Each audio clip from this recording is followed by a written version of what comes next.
Saya mohon izin untuk sharing screen, Pak Edi. Ya, silakan, Pak.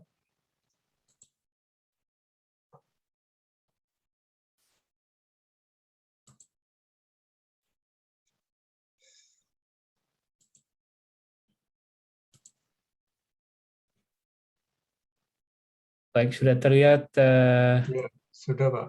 Coba ya. Sebentar, Pak, saya. Ini. Ya, screen saya sudah terlihat, Pak ya. Baik. Ya, silakan. Hari ini topik kita mengenai Riser ESDP incident.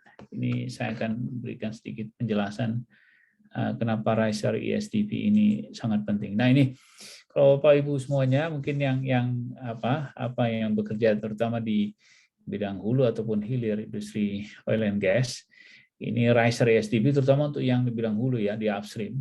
Jadi kalau hydrocarbon pipeline ya, baik dari laut maupun dari darat gitu ya, sebelum masuk ke processing area itu ada namanya ESDP, emergency shutdown valve. Nah, kalau untuk di offshore platform namanya riser ESDP. Kenapa dinamakan riser? Karena memang dia pipeline itu naik ke atas ke anjungan gitu ya. Nah, riser ESDP ini tujuannya untuk mengisolasi antara pipeline dengan fasilitas ataupun platform itu apabila terjadi emergency situasi. Jadi dia melakukan seksionalisasi dari hidrokarbon atau inventory. Ya, jadi baik dari pipeline sendiri ataupun dari topside dari platformnya.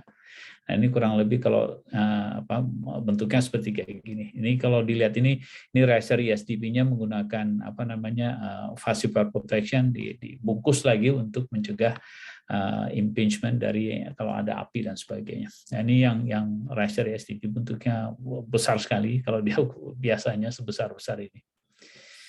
Nah, ini riser ESDP. Nah, ini kalau saya ambil dari data dari UK, jadi mereka melakukan investigasi dari ada kurang lebih 105 failure ESDP gitu dalam beberapa tahun gitu ya. Mereka lakukan investigasi. Disebutkan bahwa jadi kalau riser ESDP ini atau riser emergency shutdown valve ini digunakan untuk mengeliminasi atau mereduksi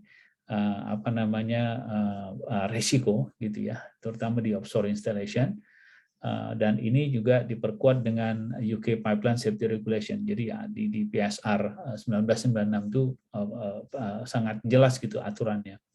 Nah, riser ESDP ini jadi kalau menurut PSR 1996, jadi kalau yang berdiameter 40 mm dan lebih daripada itu, ya maka dan dia digunakan untuk mencegah major accident hazard, maka dia harus riser ini harus dilengkapi dengan emergency shutdown valve ya, dan dia harus di-maintain sedemikian rupa dan harus dijaga selalu dalam kondisi baik. Nah, lokasi dari riser ESDP ini ya, jadi dia tidak boleh terlalu jauh gitu ya dari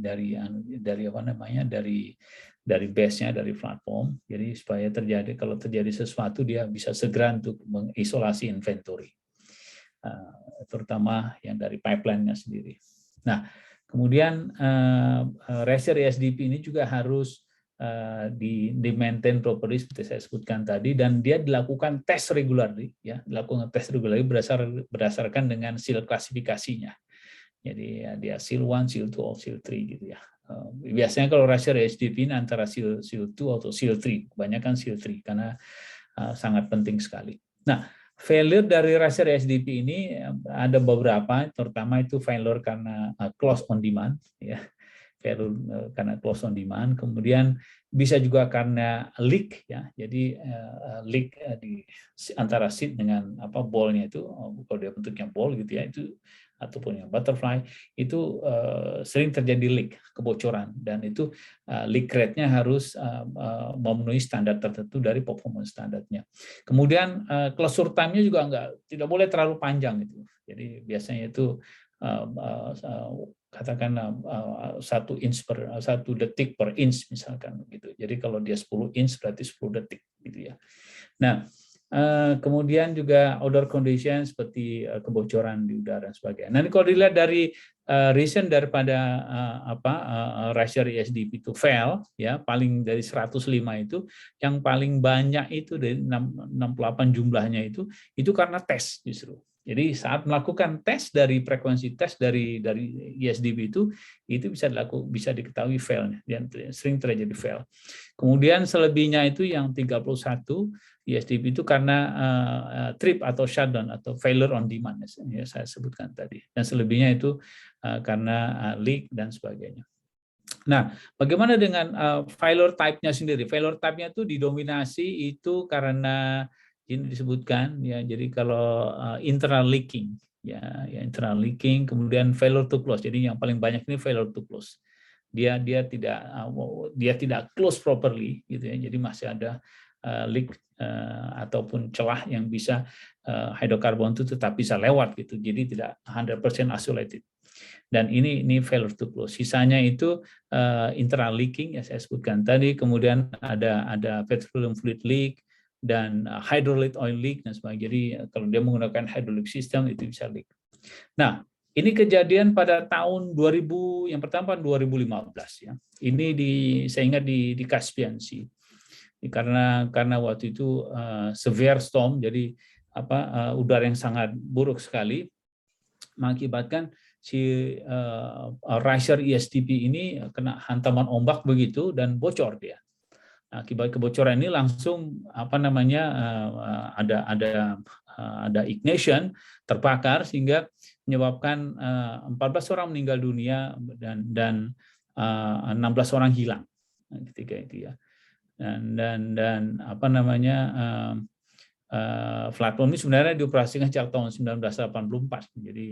Jadi sebagian itu kolaps gitu ya. Bahkan rig-nya itu 5 menit, kurang lebih 5 menit setelah Razer ESDP ini terbakar, jadi rig-nya itu kena jet fire gitu, 5 menit kolaps gitu. Jadi kalau dilihat ini langsung kolaps ya. Jadi padahal itu ada 28 sumur gitu di situ ya, 24 sumur minyak dan 4 itu sumur gas. Ini tahun 2015.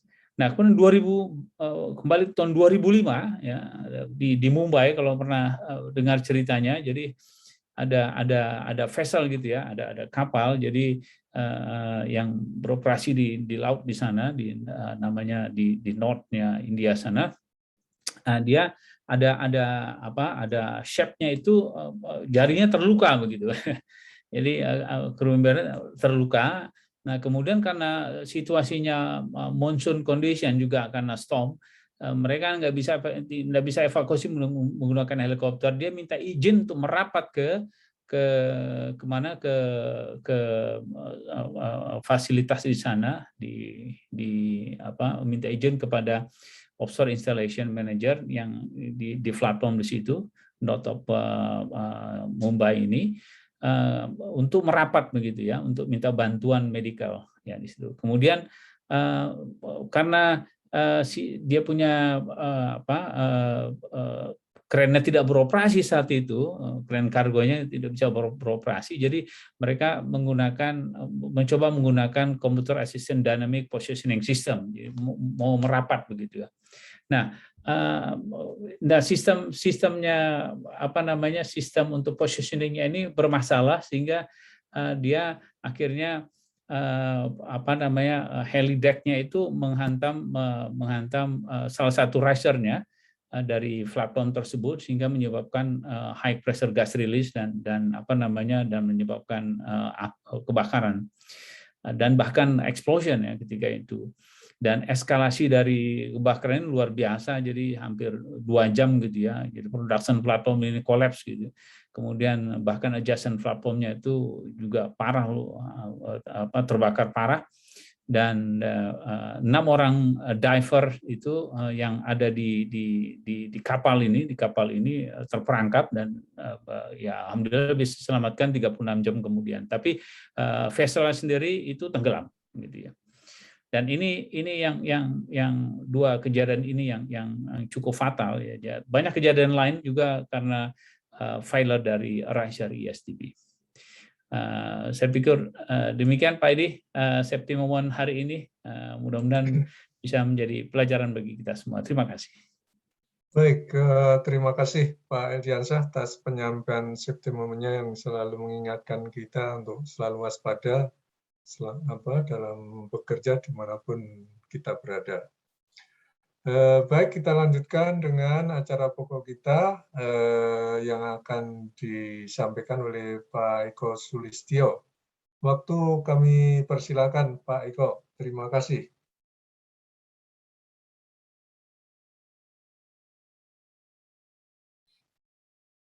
Siapa Edi? Ini saya mau share screen ya. Screen 2. Oke. Yuk.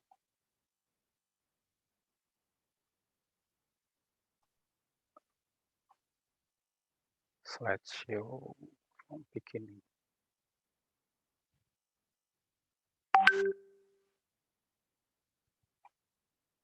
Bentar ini untuk kontrolnya dulu.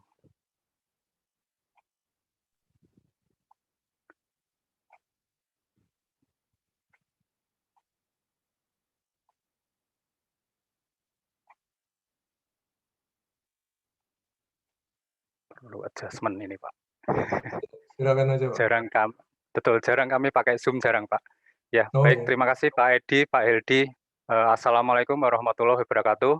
Waalaikumsalam warahmatullahi wabarakatuh. Iya, baik. Mohon izin perkenalkan hari ini saya akan untuk sharing knowledge di bidang kejuruan teknik fisika untuk PII, program PII yang berjudul peningkatan kehandalan operasi produksi migas dengan metode telolet. Ya. Oke, baik, langsung saja. Ini foto-foto di area kami. Sharing screen-nya belum nampak, Mbak. Oh, sharing screen-nya belum, Pak? Bentar, Pak. Kok? Oh, belum di-oke, Pak. Bentar. Gimana, Pak? Sudah muncul, Pak? Ya, sudah. Sudah, oke. Terima kasih, Pak Edi. Baik, jadi saya agak mengulang sedikit sharing knowledge BKTF PII, saya Eko Sulistyo, yang berjudul peningkatan kehandalan operasi produksi migas dengan metode telolet. Nah, ini ada teloletnya, Pak, supaya menggelitik kita semua. Baik, maaf. Perkenalkan, saya Eko Sulistyo, saya S1 Fisika Instrumentasi dari ITS, Pak. Skripsi saya lulus tahun 98, dari 93 sampai 98 akhir, jadi 5,5 tahun. Skripsi saya tentang penerapan transducer piroelektrik untuk akuisisi data temperatur permukaan sumber panas pada arah normal. Nah, ini skripsi atau tugas akhir tentang pembuatan alat, Pak, eksperimen. Jadi pada tahun 98 itu saya mempelajari tentang piroelectric sensor. Jadi kalau di instrumentasi itu kan ada sensor dan aktuator ya Pak. Nah, kita belajar sensor di situ, juga belajar basic-basicnya, ada heat thermal radiasi, itu sudah biasa kita untuk power itu epsilon, delta, area kali temperatur pangkat 4. Nah, itu benar-benar untuk Bose-Einstein statistik kita belajar Pak dari instrumentasi memang seperti itu. Jadi di S1 itu kalau instrumentasi membuat alat ini challenge-nya lumayan. Dulu kita software-nya yang kita pakai nasional. Mohon maaf ya ini langsung menyebutkan beberapa merek Pak karena instrumen kadang related dengan merek ini.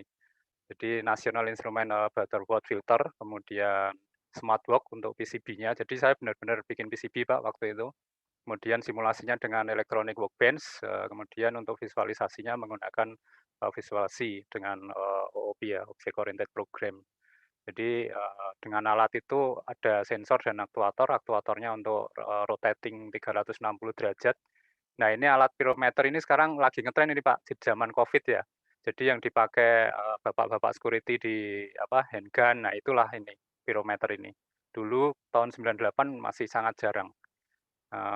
Ini sinyalnya dengan chopping ya, choppingnya masih mechanical, saya dulu pakai solenoid, jadi muncul gigi gergaji seperti itu, kita buat algoritma di dalam visualisasi untuk meng-capture maksimum value-nya. Itulah yang konversi sebagai temperatur, kemudian dikalibrasi dengan temperatur termokouple dengan sumber panas, kemudian disuruh untuk rotating untuk mencari sumber panas. Itu Pak kira-kira S1 saya skripsinya. Kemudian pengalaman kerja saya di 98 sampai 2002 di Risat Brasali. Ini kalau tahu ada di Cikarang dan di Merak Pak, ada 4 plant di sana ini sebagai instrument engineer. Di sana kita handle PLC dan DCS as usual. Kemudian pernah juga ke Jawa Tengah Pak, ke Solo Pak, Paluraya 5 tahun instrumen dan utility engineer di sana juga DCS. Kalau di Risat DCS-nya ya Honeywell ya Pak, TDC 2000, 3000. Kalau di Paluraya DCS-nya Yokogawa, CS 1000 dan CS 3000. CS 1000 ada di Teknik Fisika ya di mana di ITB. Kemudian join ke oil and gas, yang 2 ini adalah petrochemical. Kemudian join oil and gas tahun 2009 awal, yang pertama sebagai metering special engineer.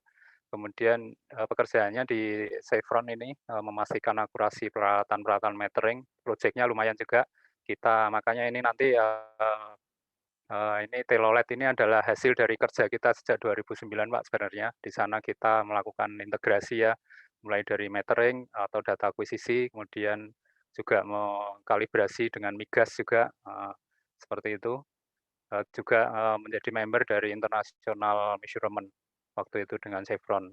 Kemudian berganti jabatan sebagai business engineer waktu itu untuk surface facility optimization, jadi terutama menangani tentang measurement, kemudian energy management dan proses control optimization. Nah ini masih instrumen semua ini Pak sebenarnya, cuma judulnya aja yang ganti. Kemudian 2015 sempat lumayan di US, ditugaskan di sana lebih mendalami lagi tentang surface facility optimization, terutama untuk yang ini tadi, untuk localize ini tadi, telolet ini Pak. Kemudian handover, end of contract pada 2018 menjadi Pertamina, makanya ini simbolnya diganti ya menjadi Pertamina. Sampai sekarang tetap sebagai ICS engineer sejak 2016 sampai sekarang. Jadi berapa? 6 tahun ya 6 tahun. Untuk S2 saya mengambil applied mechanic di UGM, ini tentang simulasi tegangan. Karena dulu mungkin kagok ya Pak, di S1-nya bikin alat nggak selesai-selesai, ternyata S2-nya ya sudah yang agak ringan aja simulasi untuk pipe laying. Ini ada di gambar kanan ini ada pipe lay bars, ini Timas ini Pak, ini yang dulunya mau direncanakan untuk ngambil Nenggala yang tenggelam itu, cuma tidak jadi ya, mungkin nggak tahu saya alasannya apa.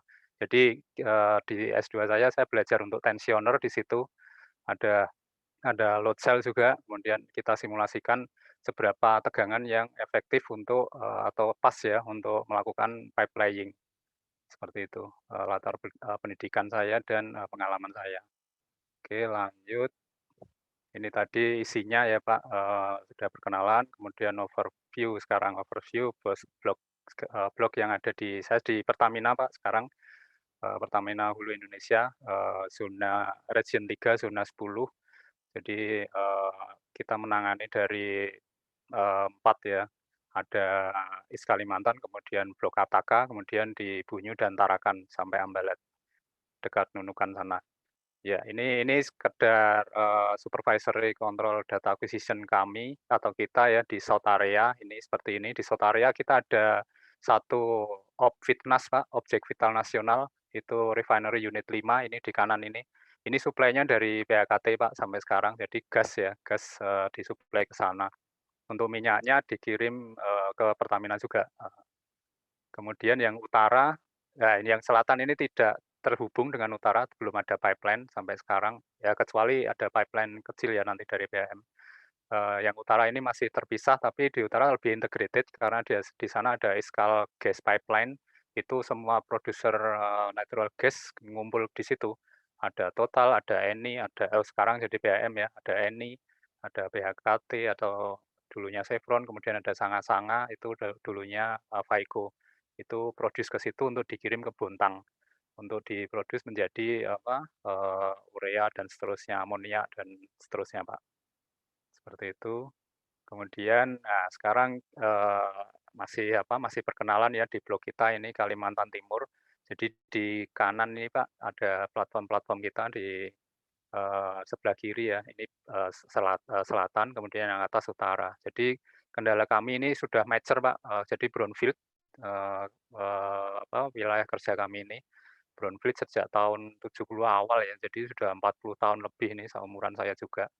Jadi itulah masalahnya, instrumen dan kontrolnya beragam. Jadi waktu sejak diresmikan itu belum ada elektronik Pak intinya. Jadi semua kebanyakan mostly itu pneumatic. Kemudian untuk shutdown sistemnya masih pakai relay. Jadi kalau, Bapak Ibu sekalian tahu ya controllernya yang paling jadul itu kan pneumatic, ada juga yang untuk, discrete itu di-handle oleh relay. PLC mulai ada beberapa sekarang, sudah mulai kita rintis. Jadi, yang akan kita sorot nanti terutama di onshore-nya selatan yang supply ke RU5 ini Pak, karena RU5 ini objek vital nasional, di RU5 atau Refinery 5 ini mensuplai, BBM untuk Indonesia bagian timur dari, RU5 ini semua. Jadi ini memang sangat vital ya di sana, makanya kalau ini sampai shutdown kerugiannya tinggi sekali kita Pak. Seperti itu. Sekarang juga ada project, RDMB ini untuk meningkatkan kapasiti refinery RU5 ya, mungkin menjadi sekitar 300.000 barrel per day mungkin, kalau tidak salah, mungkin bisa dikoreksi nanti. Itu perkenalannya, jadi, intinya di lapangan kita itu, ini gambarannya ya Pak. Jadi ada operator, biasanya satu operator itu menghandle banyak sekali HMI Pak, human machine interface.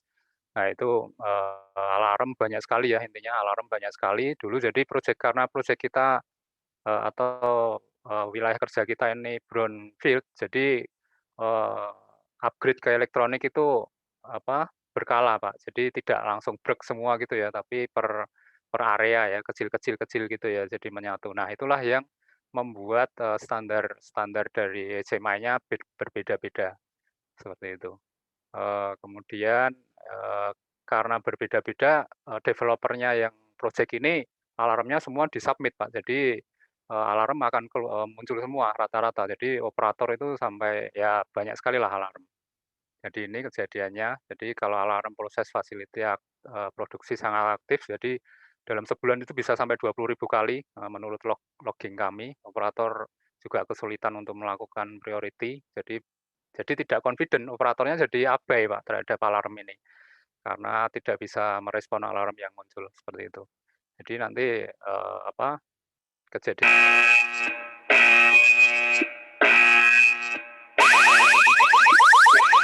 kemudian, kami dari ini formatnya dengan ini Pak, kalau di Pertamina kan semua inovasi diwadahi dalam, continuous improvement program. Ini formatnya seperti itu, kita mencoba untuk mencari sumber permasalahannya. Jadi strategi atau risikonya yang pertama untuk strategi objektifnya mengurangi unplanned shutdown. Intinya kan untuk kehandalan itu kan musuh kita bersama ini unplanned shutdown ini Pak. Kalau planned shutdown pun ya masih bisa dimaklumi lah ya karena sudah direncanakan. Tapi kalau yang unplanned shutdown ini pasti, loss production opportunity kita nanti. Jadi, proses bisnisnya untuk menaikkan, handling dari alarm ini, kemudian kita juga kategori risikonya, eee, seperti itu. Ini adalah risk matrix-nya kira-kira, eee, likely Pak, kejadiannya likely dan significant nanti. Jadi ini lumayan tinggi, risk priority number-nya lumayan tinggi, sekitar 16. Jadi ini kerugian 2.000 barrel oil per tahun ini sudah melewati, finansial Pak, kita sudah, perhitungkan berdasarkan log, RCA, jadi ada root cause analysis di internal PHKT. Oke lanjut, ini cuma tool saja Pak, kita untuk mencari masalahnya, eee, biasanya pakai fishbone ya, biasa yang simple ini pakai fishbone, ada 5 kriteria, ada bahan, cara, lingkungan, manusia, peralatan. Jadi targetnya adalah untuk menurunkan unplanned shutdown ini, karena flooding alarm yang tadi operatornya kewalahan tadi ya, untuk menghandle alarm sebanyak itu tadi Pak. Jadi ini ada perubahan cuaca, tidak terlalu ya untuk ke transmitter, hilangnya komunikasi dan seterusnya. Oke lanjut. Nah inilah, ini 2 foto yang bawah ini agak menggelitik Pak.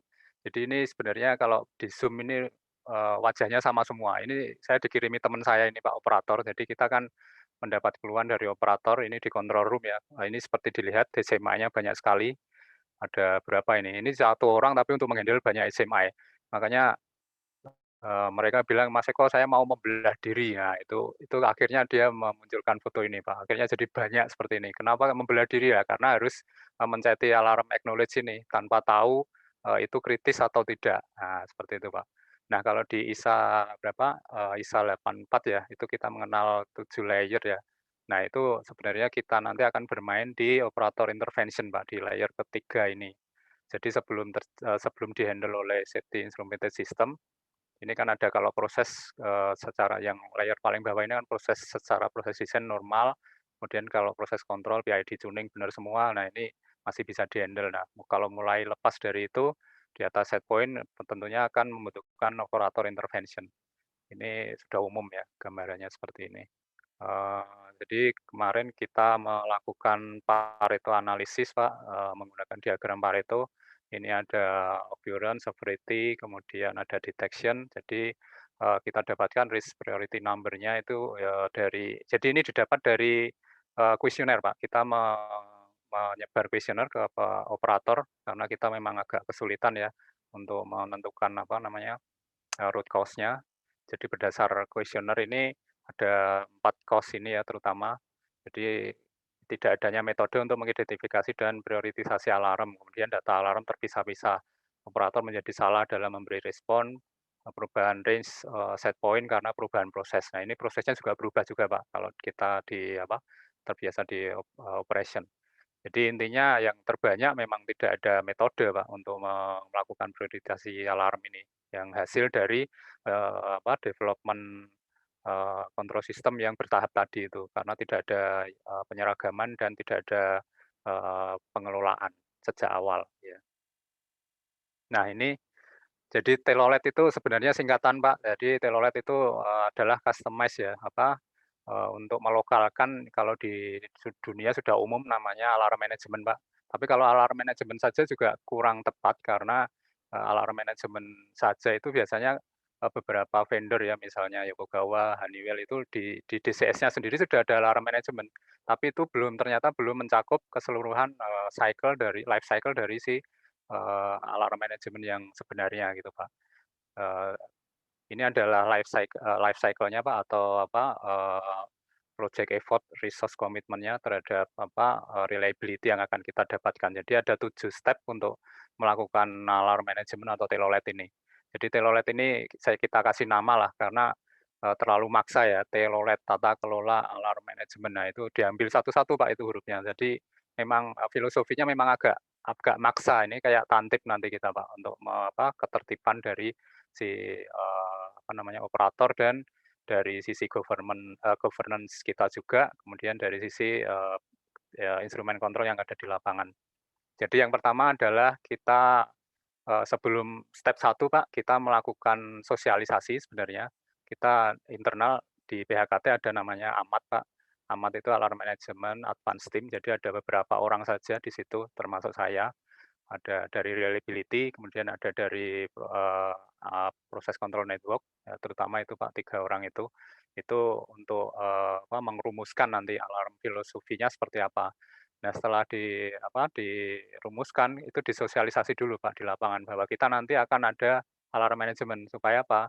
Supaya operator nanti aware Pak, setelah dari penurunan alarm yang 20.000 sehari tadi, atau sebulan tadi menjadi sedikit sekali nanti dalam sehari. Tapi sedikit itu jangan diabaikan gitu. Intinya itu Pak, supaya kita sosialisasi dulu atau kalau orang Jawa bilang kulon wun dulu dari ke operation ya. Operation tahu ini bahwa akan ada program seperti ini, tidak kaget gitu ya. Kemudian yang pertama ini develop adopt alarm filosofi tadi ya, setelah sosialisasi itu sekalian ini, alarm filosofinya juga kita revisi. Kemudian langkah kedua ini ada metrik dan performance. Nah, metrik dan performance ini nanti, akan kita jelaskan tersendiri, Pak.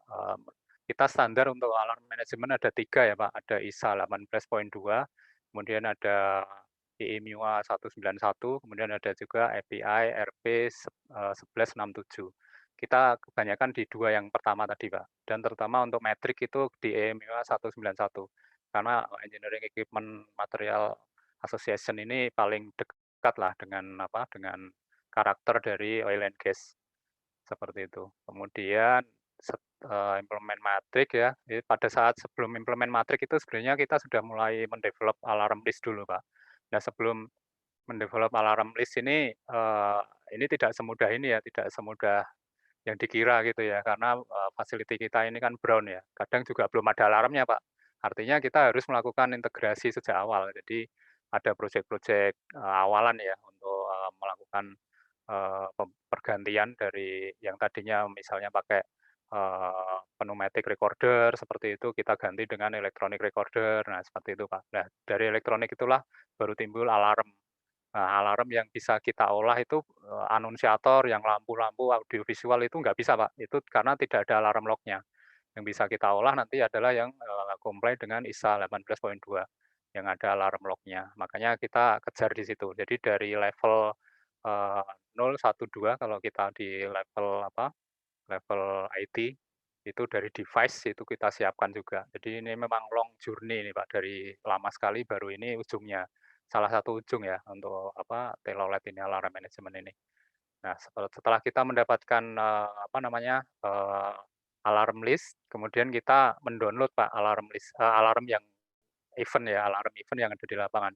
Jadi data proses itu ada 3 yang kita tahu ya. Ada event atau kejadian misalnya buka tutup yang tadi dijelaskan Pak Heldi, SDV ya Pak, untuk SDV riser. Nah itu, open dan close-nya itu dicatat juga oleh sistem. Itu namanya event. Kemudian ada alarm proses juga ada, kemudian, ya alarm proses juga ada. Juga, untuk alarm komennya juga ada. Nah, itulah yang akan kita ambil ini adalah, alarm log-nya, Pak. Jadi yang diambil dari, proses di lapangan. Setelah dapat, nah baru kita nanti naik, Pak, ke melakukan, perform bad actor resolution. Jadi, ketahuan nanti dari alarm yang 20.000 tadi banyak itu kita pilah-pilah, Pak. Kita kalau paling gampang pakai Excel, pakai pivot ya, atau nanti kita buatkan di SQL karena kita servernya pakai SQL. Ada skripnya tersendiri untuk memilah-milah, ini yang paling bengal yang mana ini yang sering muncul. Nah, itu baru nanti yang sering muncul itulah yang sering mengganggu, Pak, sebenarnya. Nah, tapi ternyata memang betul seperti Pareto, yang paling sering muncul itu justru yang 5% itu yang paling jarang. Yang 95% yang nggak pernah muncul itu sebenarnya yang baik-baik saja. Dan yang baik-baik saja itu kadang kalau sekali muncul, tapi ditutupi oleh yang 5% tadi, itu yang membuat operator lengah, yang bisa membuat, shutdown, seperti itu, Pak. Nah, setelah, bad actor ini ketahuan, kita melakukan namanya, forum, Pak, forum AOA, Alarm Objective Analysis. Ini untuk nanti akhirnya mengimplement ya ke lapangan. Di dalam AOA kita melakukan mirip-mirip, hazard analysis gitu ya, Pak. Misalnya alarmnya di resetting, kemudian ada yang di-disable, kemudian ada yang ya macam-macam, Pak, ada yang ditambahi deadband, ada yang di-delay, ada yang di-filter, ada yang priority-nya diganti, macam-macam, atau, suaranya diganti, warnanya diganti. Nah, itu, dilakukan di langkah 2, 3, 4 ini. Setelah itu baru implement di lapangan. Setelah dari forum tadi yang dihadiri, jadi forum tadi dihadiri oleh Ahmad tadi Pak, Alarm Management, Advance Team dengan Operation dan Maintenance, dan tim dari, proses safety tentunya, yang certified. Nah itu baru nanti diimplement di lapangan. Nah itu sebenarnya sampai level 4 ini atau step 4 ini kita sudah cukup Pak, untuk untuk melakukan telolet ini, untuk melakukan alarm management ini. Yang 6, 5, 6, 7 ini bonus. Jadi memang yang terutama yang langkah 7 ya, langkah 7 ini tetap harus, maintenance ya. Karena AOA ini nanti yang namanya proses itu berubah, Pak. Jadi siapa tahu kalau di kita kan di hulu, itu kan namanya sumur itu lama-lama turun, Pak, deplete, dan itu akan mempengaruhi prosesnya juga, pressure turun, flow turun, level turun. Nah, itu nanti tentunya akan men-trigger alarm yang lain lagi. Makanya, alarm manajemen itu tidak hanya yang ada di DCS-nya atau di control system-nya saja, tapi overall, Pak, overall keseluruhan, governance-nya harus ditangani juga oleh suatu tim, seperti itu, Pak. Kemudian ada audit juga, mungkin kalau ada audit bisa dimasukkan, Nah, ini ada implement advance alarm management. Nah, untuk yang advance alarm management ini bisa macam-macam, Pak. Nanti ada yang apa, action-nya macam-macam lah ini, tidak tidak konvensional seperti yang tadi saya sebutkan.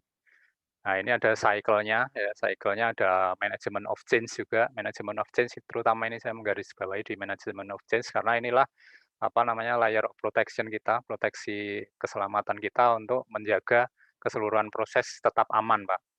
Jadi tadi yang sudah disetujui di AOA tadi oleh, tim AOA nanti dimasukkan ke manajemen of change, misalnya perubahan set point. Nah, perubahan set point misalnya level dari 80%, karena ini, jarang-jarang terjadi dinaikkan jadi 90%. Nah, apakah itu mempengaruhi proses secara keseluruhan, itu akan ditentukan di proses, HAZOP di dalam MOC sekalian ini, Pak. Seperti itu. Oke, lanjut. Nah, ini teknologinya sekarang, Pak. Kita bicara tentang teknologinya. Setelah tadi kita membutuhkan tata kelola, sekarang kita membutuhkan teknologi yang ada di lapangan. Nanti seperti apa. Jadi ini saya summary-kan ada 3, Pak, teknologinya.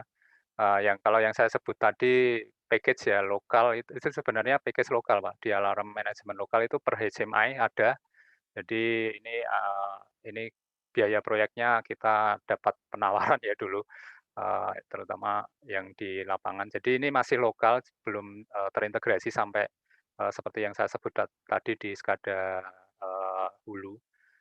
Jadi, di masing-masing HMI kita configure, Pak, nanti dibuatkan juga, apa namanya, untuk metriknya di sana, performanya seperti apa, alarmnya, nah itu di lokal situ.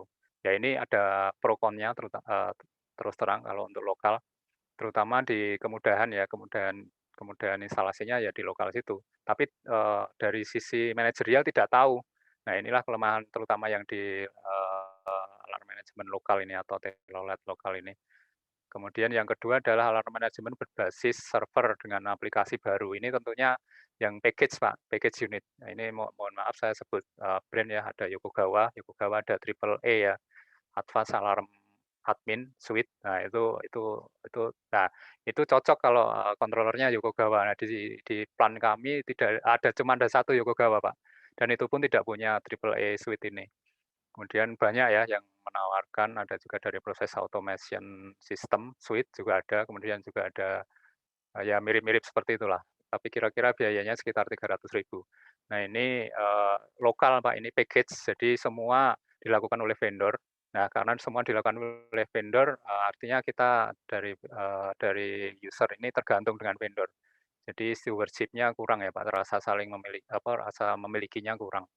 Nah, makanya kita kemarin sempat berpikir yang ketiga ini, telolet ini.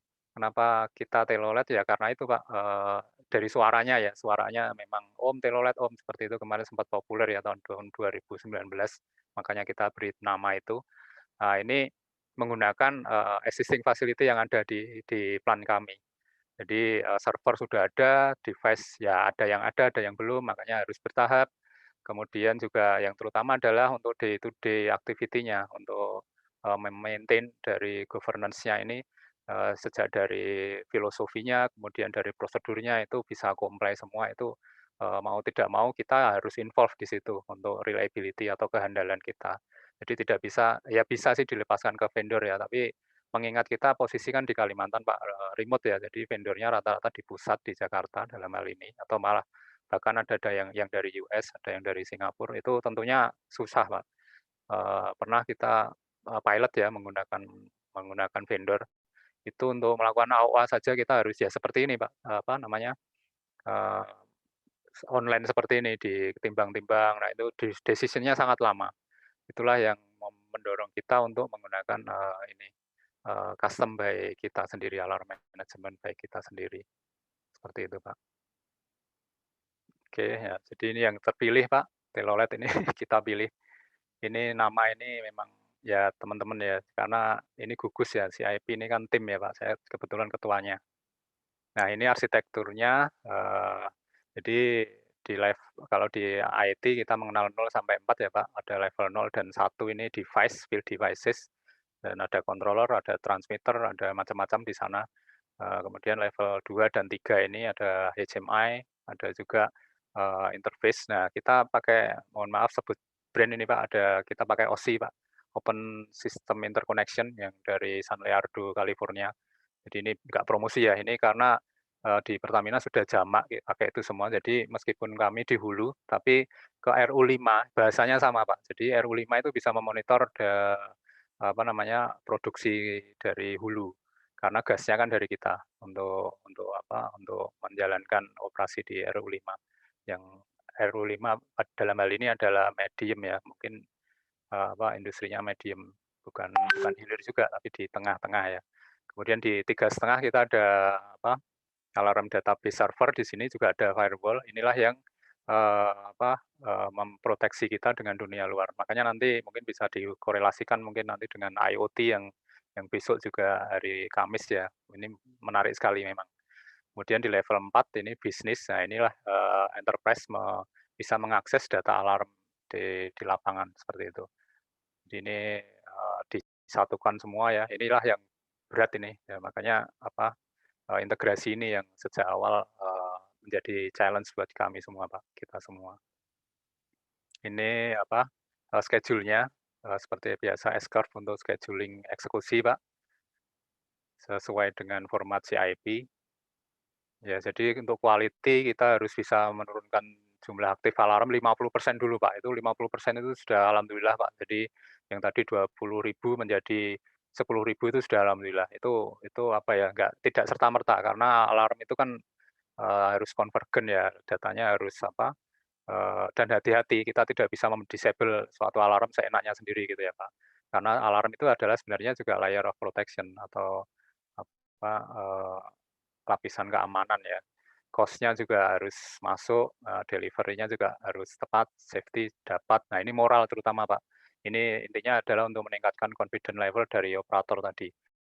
Jadi ada cerita tadi Pak yang teman saya membelah diri tadi, itu karena dia ada di laut, kecil ya, lokasinya kecil, alarm nguing-nguing semua, bunyi semua, dia ngomel ke saya, "Mas, kalau seperti ini saya mending lompat ke laut aja." Nah, itu menohok sekali, makanya kita harus bertindak waktu itu, ya.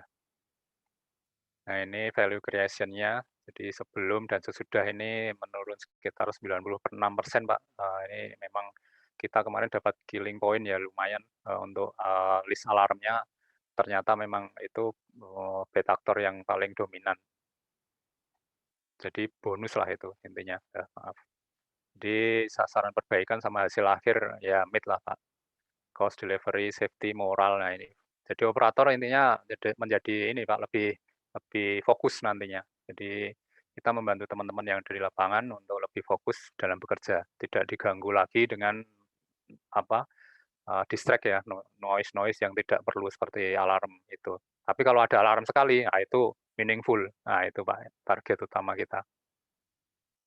Ya ini standarisasi juga, ada tata kelola organisasi, ada standar input, standar prosesnya ini Pak, ada alarm filosofi, kemudian ada training juga kita, output-nya juga mulai turun, jumlah alarmnya, seperti itu. Oke lanjut, nah ini yang ada yang di-display-kan. Nah ini untuk untuk performance alarmnya Pak. Jadi dari 20.000 turun jadi 5.000. Nah ini kan yang merah ini turun jadi yang hijau ini. Ya, jadi ini ada limit ya, garis biru ini sekitar 4.500 alarm Pak per bulan. Jadi sekitar yang manageable yang bisa di-handle operator itu sekitar 1 atau 2 alarm per menit itu yang bisa di-handle. Tapi kalau sudah 1 menit nge-handle 10, 20, itu sudah nggak sehat itu Pak, itu seperti itu. Jadi ini turut menjaga pasokan suplai gas ke Pertamina RU5, intinya itu Pak. Ya ini Pak, presentasi saya Pak. Jadi waktu itu kita di forum dapat gold, alhamdulillah. Jadi saya ketuanya kebetulan. Jadi presentasi saya sampai di sini Pak. Terima kasih atas perhatiannya, diberi kesempatan.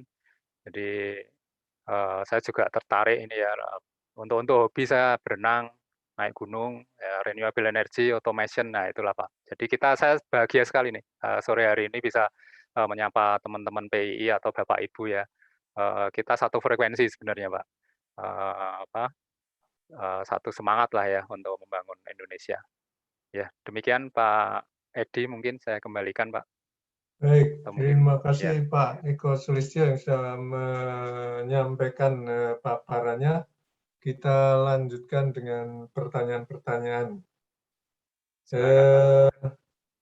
Yang pertama ini tadi, oh ini sudah dijawab ya, ini pertanyaan untuk Pak Ediansyah ini tadi. Dari Pak Anggi Indianto ya, sudah dijawab oleh Pak Edi. Kemudian ini dari Pak Arya Budi ya. Apakah alarm juga dianggap sebagai safety critical barrier? Bagaimana cara mengukur performance standarnya? Silakan Ya. Pak. Iya, terima kasih. Ini ada lanjutannya Pak sebenarnya. Ini additional lah ya, additional. Saya pengen jelaskan ini. Jadi tadi saya jelaskan ya, memang tidak semudah itu Ferguson ya. Jadi alarm itu yang di lapangan kami Pak, awal-awalnya itu cuma seperti ini Pak, yang saya tanda silang ini. Ini kalau bapak-bapak yang dari pabrik-pabrik jadul pasti pernah lihat ya. Ini di kiri itu ada single loop control, yang kanan ini ada alarm annunciator, lampu-lampu ada tulisannya. Ya, terus yang nyatet siapa, itulah yang bingung Pak. Ini belum bisa Pak, belum bisa dimasukkan menjadi project telolet ya, atau alarm manajemen. Jadi alarm manajemen ini namanya telolet ya, siapa tahu bisa menginspirasi ke semua lah Pak. Jadi kita tidak tergantung pada satu vendor ya.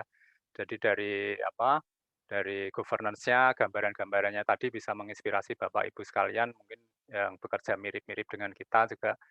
Tidak hanya harus di oil and gas Pak, mungkin di pabrik-pabrik juga bisa ya. Jadi betul seperti pertanyaan Bapak tadi ya, untuk alarm sebentar Pak. Nah ini ada metriknya Pak sebenarnya. Untuk metriknya makanya tadi kan di awal tadi sudah saya jelaskan tentang step-stepnya ya. Yang step ke berapa tadi? Kedua, itu memang kita harus mendefine metriknya. Metrik yang bagus ya itu tadi Pak. Menurut ISA atau EMUA 191 itu sekitar 4.500-an alarm per bulan. Atau satu alarm per 10 menit. Itu target kita, Pak. Kalau bisa mengurangi alarm, makanya kita kembalikan ya, kalau bisa mengurangi alarm dan yang alarm yang muncul nanti meaningful, operator akan sangat ini Pak, sangat thankful lah nanti, sangat bersyukur itu. Karena itu bisa mengurangi kerja keras mereka. Menambah sense ya, jadi menambah sense ke operation-nya menjadi tambah. Salah satu contoh ini paling simpel Pak, di lapangan itu paling gampang untuk level ya, level misalnya ada gross parator ya, Pak Eldi mungkin yang di oil and gas sudah sering berkecimpung di situ. Di gross parator itu tentunya ada liquid ya, liquid itu ada level kontrolnya, kemudian level kontrol biasanya ada shutdown valve juga Pak di down apa di outlet liquidnya ya. Kalau di outlet kita menamakan BDV ya Pak, blow down valve. Nah itu ada namanya triple S-nya ya Pak, safety shutdown system-nya. Nah sebelum itu terkena safety, karena kalau sudah terkena safety shutdown system biasanya kita mengalami LPO Pak, karena plant itu harus shutdown semua. LPO itu loss production ya, opportunity, jadi kita kehilangan kesempatan untuk berproduksi, jadi minyak yang biasanya mengalir 1.000 barrel, gara-gara shutdown 1 jam misalnya, jadi berkurang misalnya 200 barrel. Nah itulah yang akan kita hindari Pak. Jadi dengan seperti tadi saya jelaskan ya bentar Pak, mohon maaf ini Pak, lompat-lompat, memang ini Pak, memang apa ya, sebentar, yang ini saya pengen jelaskan. Nah yang ini Pak. Nah tadi sebelum kena safety instrumented system ini, operator sebenarnya harus melakukan intervensi, Pak. Yang di kuning ini ya, warna kuning. Kalau yang atas kan warna oranye, yang di kuning ini. Nah, operator intervention ini bisa mencegah terjadinya shutdown. Nah, itu. Operator intervention-nya nanti seperti apa? Nah, itu tergantung, Pak. Tergantung case-nya, case by case. Jadi kalau level tadi ya siapa tahu kontrol levelnya di manual, kemudian LCV atau level control valve-nya dibuka lebih besar supaya levelnya lekas turun. Nah, itu tidak jadi shutdown nanti, Pak. Biasanya shutdown kan di atas, Pak, di high level di 80-90%. Nah, itu dia tidak jadi shutdown, akhirnya ya tidak jadi LPO, Pak. Ya alhamdulillah. Nah, itulah yang menjadi kredit untuk alarm manajemen sebenarnya. Nah, itulah juga yang menjadi klaim kita untuk yang dulunya seperti ini, itu dicatat, Pak. Makanya bisa mendapatkan kredit yang lumayan tadi. Ya, seperti itu. Semoga menjawab, Pak. Baik, berikutnya dari Pak Andika Lesmana. Dua pertanyaan. Yang pertama, Pak, izin bertanya, pernah menggunakan level transmitter jenis apa? Kalau boleh tahu menggunakan brand apa? Nomor dua, pernah menggunakan Waduh, magnetic ya. float level transmitter, Pak? Kalau boleh tahu brandnya apa? Terima kasih. Ya, terima kasih, Mas. Kalau level banyak ya. Wah, ini Pak Edi nih, bidangnya Pak Edi nih. Boleh. Jadi kalau level kita banyak ya. Yang paling sederhana mungkin pakai differential pressure. Nah, kalau orang fisika pasti tahu, teknik fisika.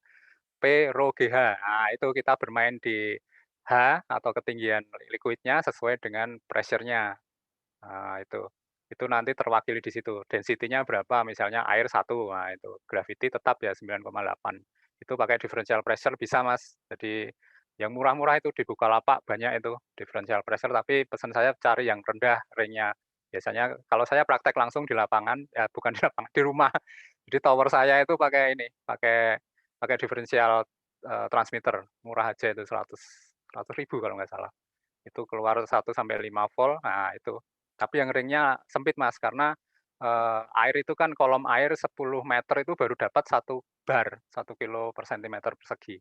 Nah, padahal tower itu kan cuma 1 meter, berarti harus range-nya yang sempit, 0,1 bar. Nah, seperti itu, Mas, kira-kira. Itu salah satu teknologi untuk level ya. Kalau yang di lapangan kita banyak, ada yang pakai sling ya, mechanical sling, jadi ada floater turun, itu yang untuk sales ya, untuk apa, untuk floating roof, kita storage tank-nya pakai itu. Ada juga yang pakai radar, guided wave radar. Kalau guided wave radar itu ada pakai apa namanya, gelombang, ada yang ultrasonic, ada yang microwave, itu yang merambat di apa namanya, sling, ada yang batang, macam-macam, batang batang apa namanya, metal ya, biasanya stainless gitu. Nah, guided wave radar ini ada keuntungannya, kita bisa, mendapatkan level interface. Nah, jadi kalau kalau Bapak, Ibu sekalian mau misalnya air tercampur minyak, mencari, interface minyaknya di mana atau tingginya berapa minyaknya. Nah, itu bisa pakai teknologi, guided wave radar, seperti itu. Ada juga yang, apa ya, ultrasonic capacitance juga bisa. Nah, capacitance itu kan C sama dengan, apa, E, D per A, nah, itu bermain di E-nya kita, di konstanta itu, konstanta E-nya itu. Jadi untuk apa, kalau kalau kapasitor sejajar gitu ya, ada liquid di dalamnya, itu kan menjadi nilai kapasitannya berubah-ubah. Itu menjadi ya tentunya nanti aplikasinya berbeda-beda, Bapak Ibu sekalian. Kalau kalau yang kapasitan itu, apa ya, dulu saya pernah di stick stick ini ya, stick liquid itu cocok. Kemudian untuk yang DP transmitter tadi, untuk yang clean lah, kalau yang stick atau yang lengket ya, misalnya apa ya, lengket itu ya oil lah ya, oil yang lengket, nah itu bisa menghambat nanti. Atau guided wave radar tadi yang kalau kena minyak yang sangat lengket juga terganggu dia. Kalau brand banyak sekali ya, wah saya jadi promosi nanti. Tapi banyak lah di Indonesia ini, dari Yokogawa, Endreshauser, banyak sekali Mas kalau brand itu. Ada dari FCI, banyak sekali untuk brand, seperti itu. Baik, berikutnya Pertanyaan kedua pertanyaan tadi dari apa ya Pak Pak. Edi? Oh, sama nih brand juga yang magnetic float level transmitter. Pernah Magnetic float, menggunakan enggak? iya ya, magnetic float kita pakai, aduh apa ya, barusan beli juga ini. Eee, bukan Fisher Pak, aduh lupa saya Pak. Iya, ya maklum Pak, saya 47 tahun Pak umurnya Pak. Brand-nya, jadi dari dulu sampai sekarang instrumen terus akhirnya lupa juga sama brand-nya. Tapi ya betul, eee, apa, magnetic kita float ya, magnetic float itu, tapi itu single phase ya, jadi kita anggap sebagai tapi relatif handal, magnetic float kita banyak menggunakan juga, kalau untuk brand. Nanti bisa Ya, ngemail lah, oke. ngemail ke saya, nanti saya kasih brand yang banyak dipakai, ya. Ya, oke. Berikutnya pertanyaan dari Pak Dasri. Izin bertanya, apakah sistem pengoperasian alarm yang dipergunakan di site, onshore atau offshore, hanya satu keluaran sirine yang sama? Apakah tidak ada perbedaannya dalam kualifikasi tingkat bahaya atau K3? Lalu berapa lama usia alarm yang diperkenankan? Lalu apakah penggunaan alarm bisa mengaktifkannya melalui pengendali jarak jauh? Ada aplikasi di handphone dan pengoperasiannya seperti apa? Terima kasih. Iya, Wah, ini ya, wah banyak bagus sekali nih pertanyaannya. Bapak. Ya, Bapak ini bagus sekali nih, kelihatannya sudah pengalaman sekali di situ juga. Betul Pak, jadi untuk alarm itu kita ada distinction ya nanti ya, kalau di alarm manajemen itu kita ada distinction, mungkin tadi sebenarnya saya itu ada bunyinya tadi Pak. Jadi kalau apa distinguish itu bisa dua ya, visual dan audio. Audio misalnya bunyinya yang lebih menggugah lah. Kalau kita kan alarm priority ada 4 Pak. Eh, apa critical, kemudian urgent atau high, kemudian medium dan low. Yang low ini cuma logging, logging itu cuma dicatat di dalam sistem. Tapi kalau yang critical ini yang bikin shutdown, itu yang langsung related ke triple S. Tapi kalau yang high sama medium ini yang ya bisalah so-so itu sebelum menuju critical. Jadi kalau kita mengenal di ini ya Pak, di level alarm ya, itu kan ada HH, H, L, LL. Nah, yang HH sama LL ini yang biasanya kita anggap sebagai critical Pak. Tapi belum tentu juga, itu tergantung dari alarm objektif analisis nanti. Biar tim yang memutuskan. Saya juga sebagai orang instrumen nggak bisa memutuskan, Pak, karena yang paling tahu itu operation dan maintenance. Nah, yang high sama low ini bisa dikaitkan dengan dikasih suara beda bisa atau warna beda bisa. Misalnya yang high sama low itu dikasih warna merah. Kemudian yang apa? Yang high sama low, H sama L ini dikasih warna kuning aja. Nah, seperti itu Pak pembedaannya.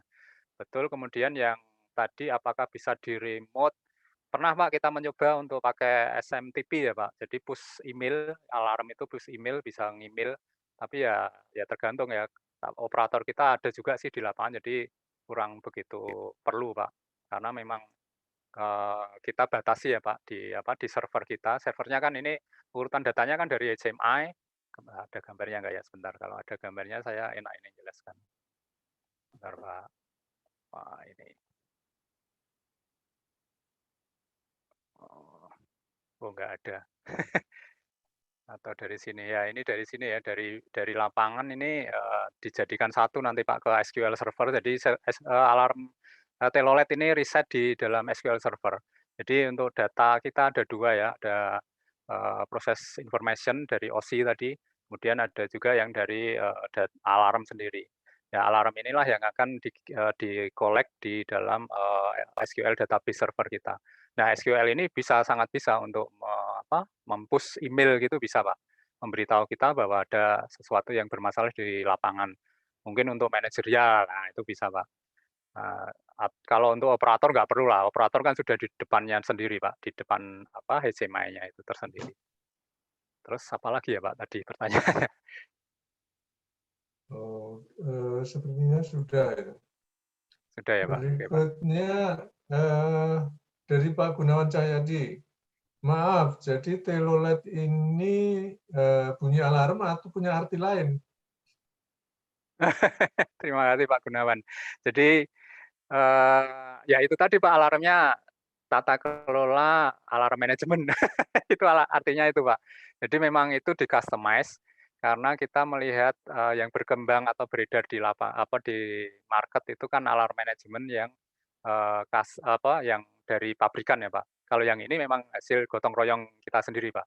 Dari wilayah wilayah kerja kita sendiri yang bisa dikopas ke wilayah kerja yang lain atau di pabrik-pabrik seluruh Indonesia. Seperti itu, Pak. Makanya yang ini kan paket komplit, Pak. Kita ada alarm filosofi, ada alarm prosedur, kemudian juga ada di lapangannya juga harus bekerja. Nah, ini saya kasih contoh ini, Pak, salah satu platform kecil kita ya. Ini namanya Sejadi, Pak, ini. Ini platform STS, template structure, jadi ini kecil aja platformnya. Nah, ini di sana kita pasang telemetri dulu, makanya tidak semudah itu Ferguson. Nah, sebelum bisa kita dapatkan alarm, ya kita harus bikin device-nya dulu, dipasang di lapangan ini. Jadi ini seperti tadi ya, ada shutdown valve, 2 ini di down valve, di downhole valve juga ada. Di sini juga kita ada teknologi multivariabel ini, kalau teman-teman yang berminat bisa kontak-kontak saya nanti. Ini adalah satu transmitter yang bisa mengeluarkan banyak variabel di sini. Kita untuk flow metering-nya di sini menggunakan Orifice, standarnya AGA 3, AGA 8, AGA 3 untuk Orifice-nya, AGA 8 untuk gas compression-nya. Ini semua dilakukan di sini. Jadi ini nggak punya controller sebenarnya. Jadi langsung di combine datanya. Ini protokolnya yang paling umum di kita biasanya hard atau Modbus ya. Kemudian langsung masuk ke radio link ditransmisi ke pusat, Pak. Nah, ini pusatnya di tengah sana itu. Ini ada central platform. Nah, itu dari situlah baru muncul alarm nanti. Alarm, ya baru kita pilah-pilah nantinya. Ya, seperti itu, Pak. Silahkan pertanyaan selanjutnya. Semoga menjawab yang tadi, Pak.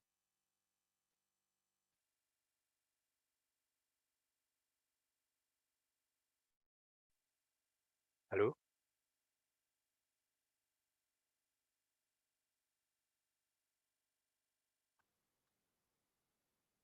Duh.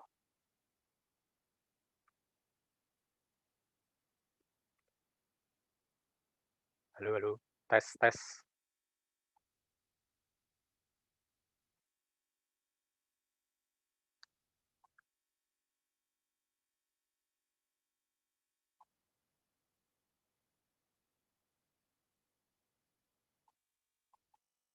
Putus kah, Pak? Halo, tes, tes.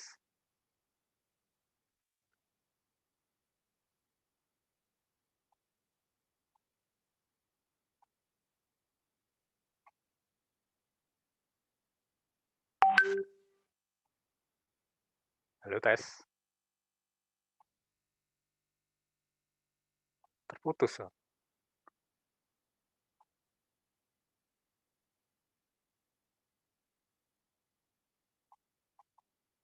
Waduh, jaringannya ini.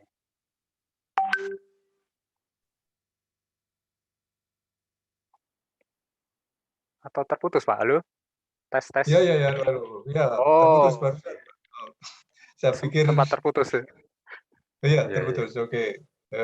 Sebentar. Ini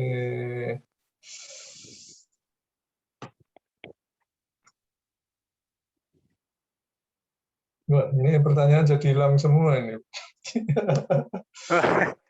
Saya malah juga Zoom jarang pakai nih, Pak. Saya nggak familiar juga dengan Zoom. Kayak kita biasanya pakai MS Team, Pak. Ya. Edi. Oh, ini aja dulu yang pertanyaan muncul aja dulu ya. Boleh, boleh, Pak. Sebentar.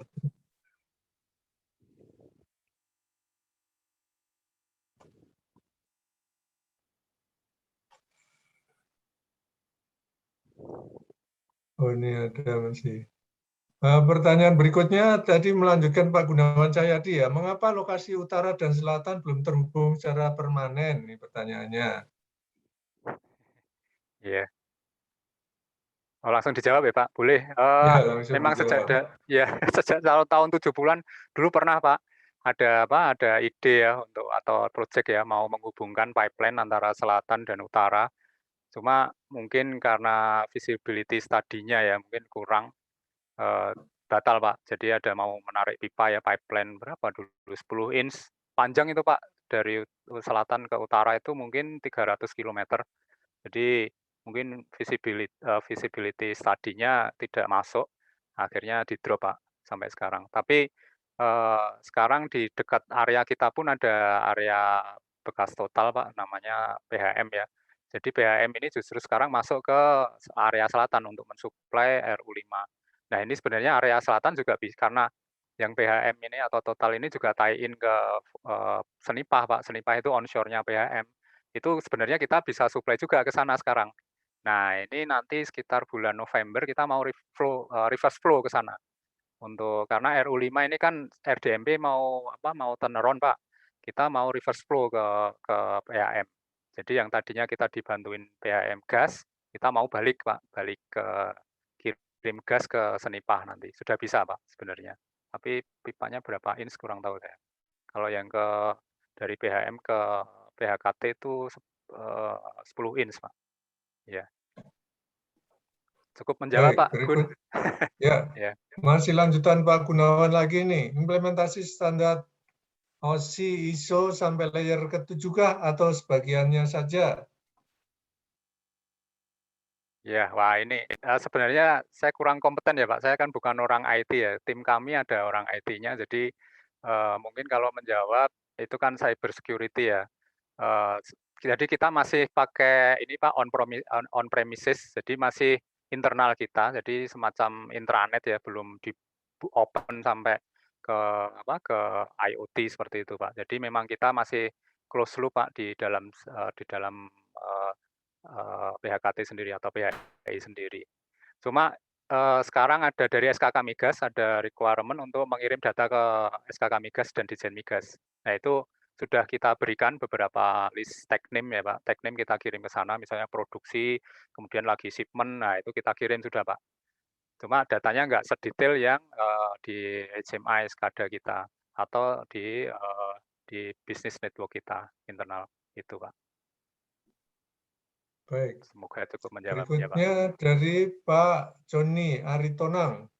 Baru-baru ini terjadi kebakaran di kilang minyak Pertamina di tempat penyimpanan wilayah Jateng, kalau nggak salah. Pertanyaannya, mengapa terjadi? Apakah akibat sambaran kilat memberi alarm bisa antisipasi hal tersebut? Apakah fungsi alarm telolet ini bisa menjadi tanda akan terjadi kebakaran atau hal lainnya? Terima Ya. kasih. Ya, terima kasih Pak Joni.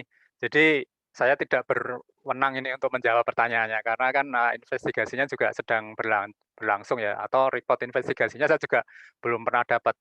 Tapi sejak dari insiden itu terjadi ini Pak, kita di yang di Kalimantan ini juga apa namanya dilakukan investigasi juga seberapa banyak sistem proteksi yang ada di storage tank kita. Jadi ini kan tangki timbun ya Pak.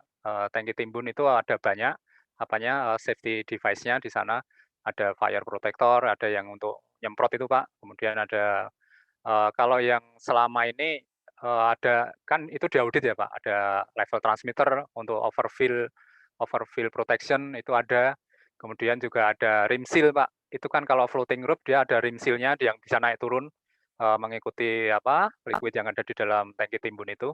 Rim seal-nya itu juga ada proteksinya Pak, jadi kalau rim seal-nya bocor atau timbul api di situ ada proteksinya.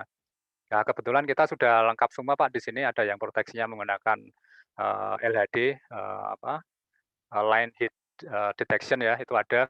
Kemudian ada juga yang menggunakan cubing yang bila terkena panas akan bursting dan dia akan menurunkan pressure, men-trigger PSL yang bisa trigger ini juga menggerakkan pompa Pak, atau bukan pompa, eee, campuran antara air dan foam bisa disemprotkan di lokal-lokal situ. Kemudian kita juga ada wireless-nya Pak. Nah, wireless level tadi kita connect bisa Pak ke alarm manajemen tentunya sangat bisa. Jadi alarm ini bisa untuk, memprediksi juga kalau kalau dia value-nya adalah continuous ya Pak, non discrete ya, kita bisa melakukan, prediksi nanti, "Oh ini kok apa, ada gas detektor misalnya, di sana ada gas detection system." Nah itu bisa, LEL-nya biasanya kan kita main di 20, 40, kalau di 20 alarm, kalau di 40 shutdown. Nah, sebelum shutdown kita sudah tahu bahwa di situ ada kebocoran gas. Ya seperti itu Pak. Jadi pembenahannya banyak di device-nya juga Pak. Bahkan kemarin di tangki timbun yang diedarkan kemarin juga permintaan ada untuk memasang CCTV, Pak. Kemudian lightning protector, nah itu tadi anti petir juga itu wajib, Pak, sekarang. Ya, seperti itu, Pak Joni. Baik, berikutnya dari Pak Taufikur. Permasalahan utama dari telolet itu sistem prioritasi alarmnya saja atau di field instrumennya juga? Banyak, Pak, masalahnya. Banyak. Jadi satu priorisasi. Jadi priorisasi ini kenapa muncul? Karena tadi ya development dari field-nya itu berbeda-beda. Jadi si vendornya ini pokoknya alarm di-transmit semua. Nah itu yang nggak ada prioritisasinya. Itu karena satu itu. Kemudian ada juga yang dari field device-nya bermasalah. Misalnya line-nya sudah mati Pak, sudah mati, misalnya ada 2 shipping pump ya, shipping pump A, B. Karena produksinya turun, yang A ini diistirahatkan, pompanya dicabut misalnya untuk area yang lain. Nah, tapi sistem proteksinya masih nyala di situ. Ada flow switch misalnya atau flow flow alarm, nah itu masih nyala dan itu terus emit, terus mengirim ke server. Nah, itu harus kita kill, Pak. Makanya cara-caranya banyak, Pak, untuk apa, untuk, eee, men me action-nya lah ya, action terhadap alarm ini banyak. Jadi seperti tadi action-nya ya misalnya enable atau disable. Enable juga ada, karena alarm baru atau line baru kita harus adakan alarm resetting set point juga bisa. Yang tadinya 90, loh 90 kok sering shutdown, diturunkan lagi jadi 80 supaya apa, ada margin lagi supaya jangan sering shutdown. Nah, seperti itu bisa.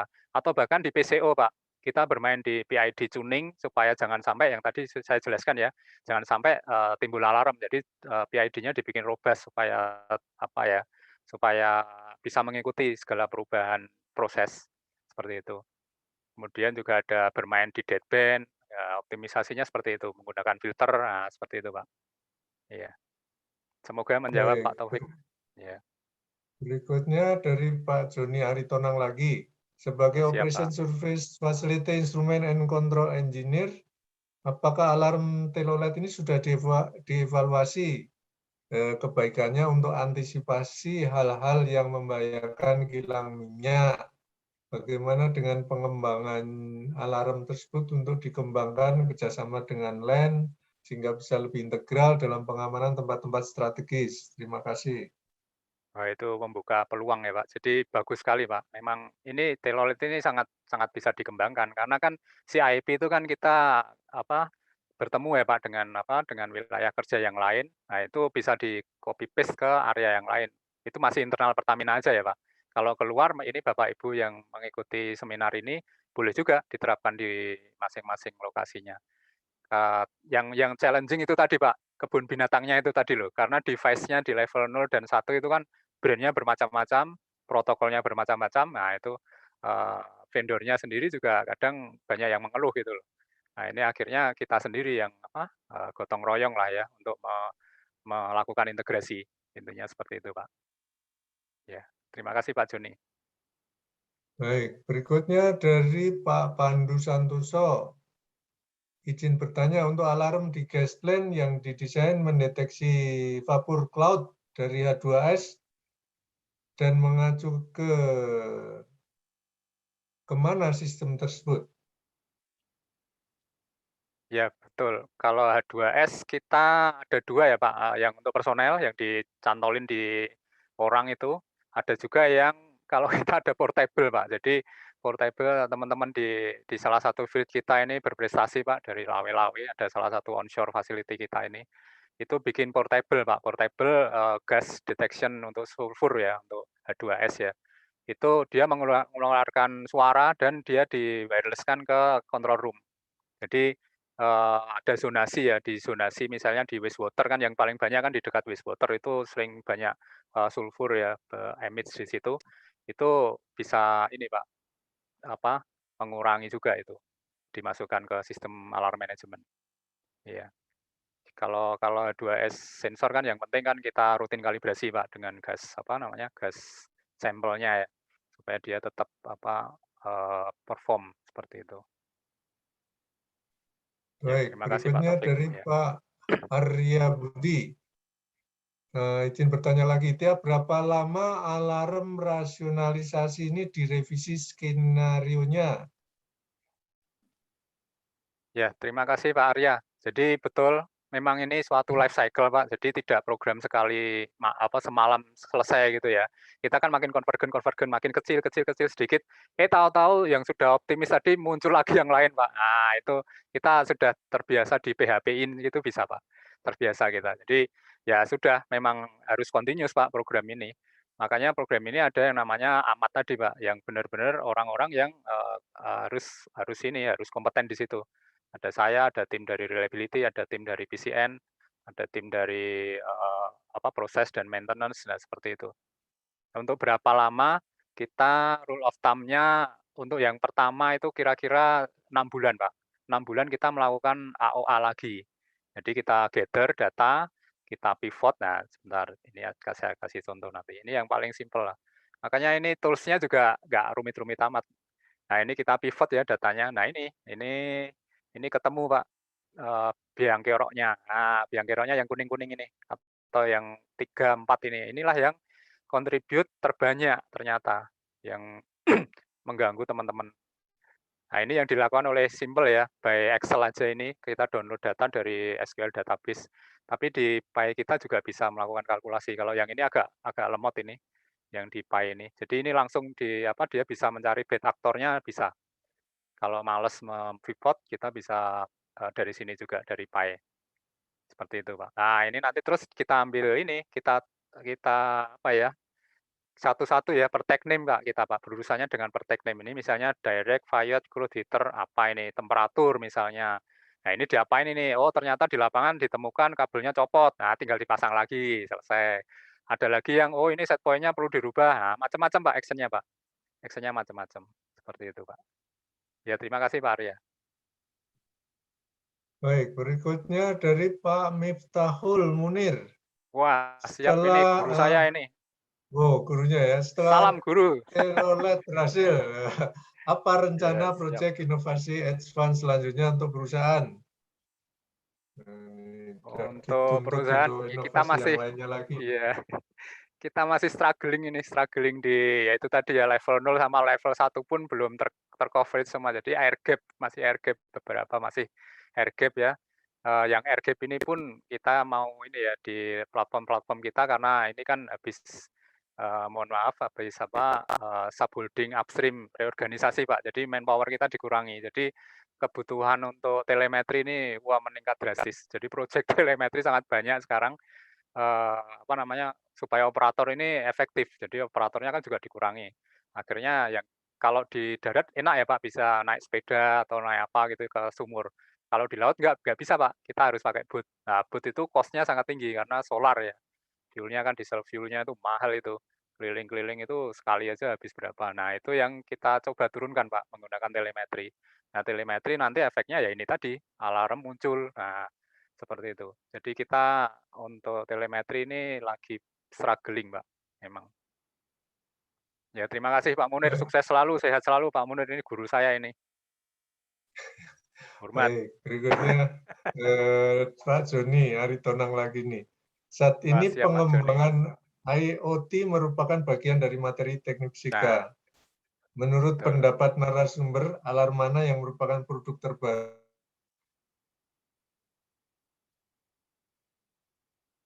Duh, macet.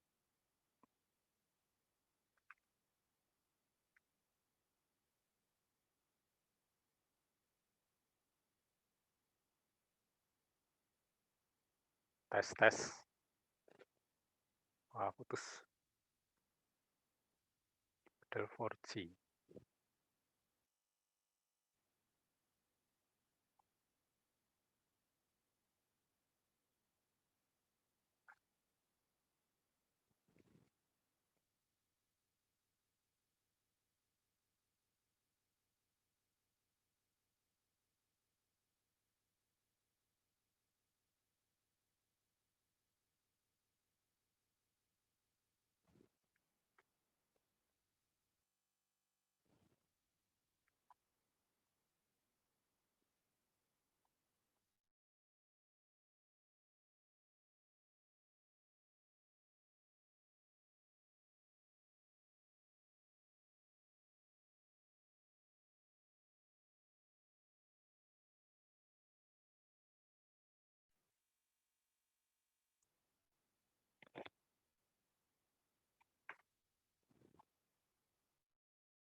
Tes. Halo? Wah, putus. Di sini jaringannya memang Halo Pak, Balikpapan. Ya, mohon enggak, maaf, bukan di jaringannya tempat saya ini Pak. Balikpapan ini. Iya, sudah bisa ya Pak? Sudah bisa. Oke. Gimana Ya. nih tadi yang pertanyaan tadi, yang alarm manajemen sistem tadi? Saya kurang copy Pak, Apakah yang pertanyaan terakhir Pak, mohon diulang Pak. ya ini kan apa kaitannya sama IoT gitu kan? Apakah Oh iya, siap eh, ya Pak. Iya. Iya, betul Pak. IoT ini kan yang penting kan servernya Pak, servernya ada di mana gitu ya. Tapi kemarin kita sempat mau kerjasama dengan Telkom Pak, Telkomsel ya terutama ya. Tapi sempat memang Jadi kita ini kan Kalimantan ini kan platformnya ada di laut, Pak. Itu bermasalah, Pak. Ada juga yang tidak bermasalah kalau dekat darat. Karena itu masuk ke coverage-nya GSM ya, Pak. GSM atau inilah ya, atau sinyalnya Telkomsel ada gitu ya. Ini saya coba terangkan dari drawing-nya aja ya. Sempat, Pak. Jadi kita sempat trial, nah ini kan di sini ya, Pak. Ini kan dekat darat. Ini yang Seturian yakin ini bisa, Pak, di-coverage dengan GSM-nya Telkomsel, sempat, Pak. Tapi, itu juga masih preliminary ya, tidak bisa banyak ya poinnya. Kalau tidak salah ada program sendiri ya, IoT Telkomsel kita pakai itu sempat. Itu untuk monitoring, VSD-nya ISP, Pak. Jadi, ISP itu sumur sumur yang pakai pompa di laut, di tengah laut sana. Itu dimonitor arus, tegangan, torsi, dan seterusnya, downhole datanya juga dimonitor. Itu sempat menggunakan GSM yang langsung dilempar datanya ke Pi Vision kita. Itu nggak masalah IoT sebenarnya, tapi dulu kalau zaman kami mantan ya Chevron itu sangat ketat, Pak, tidak boleh intinya.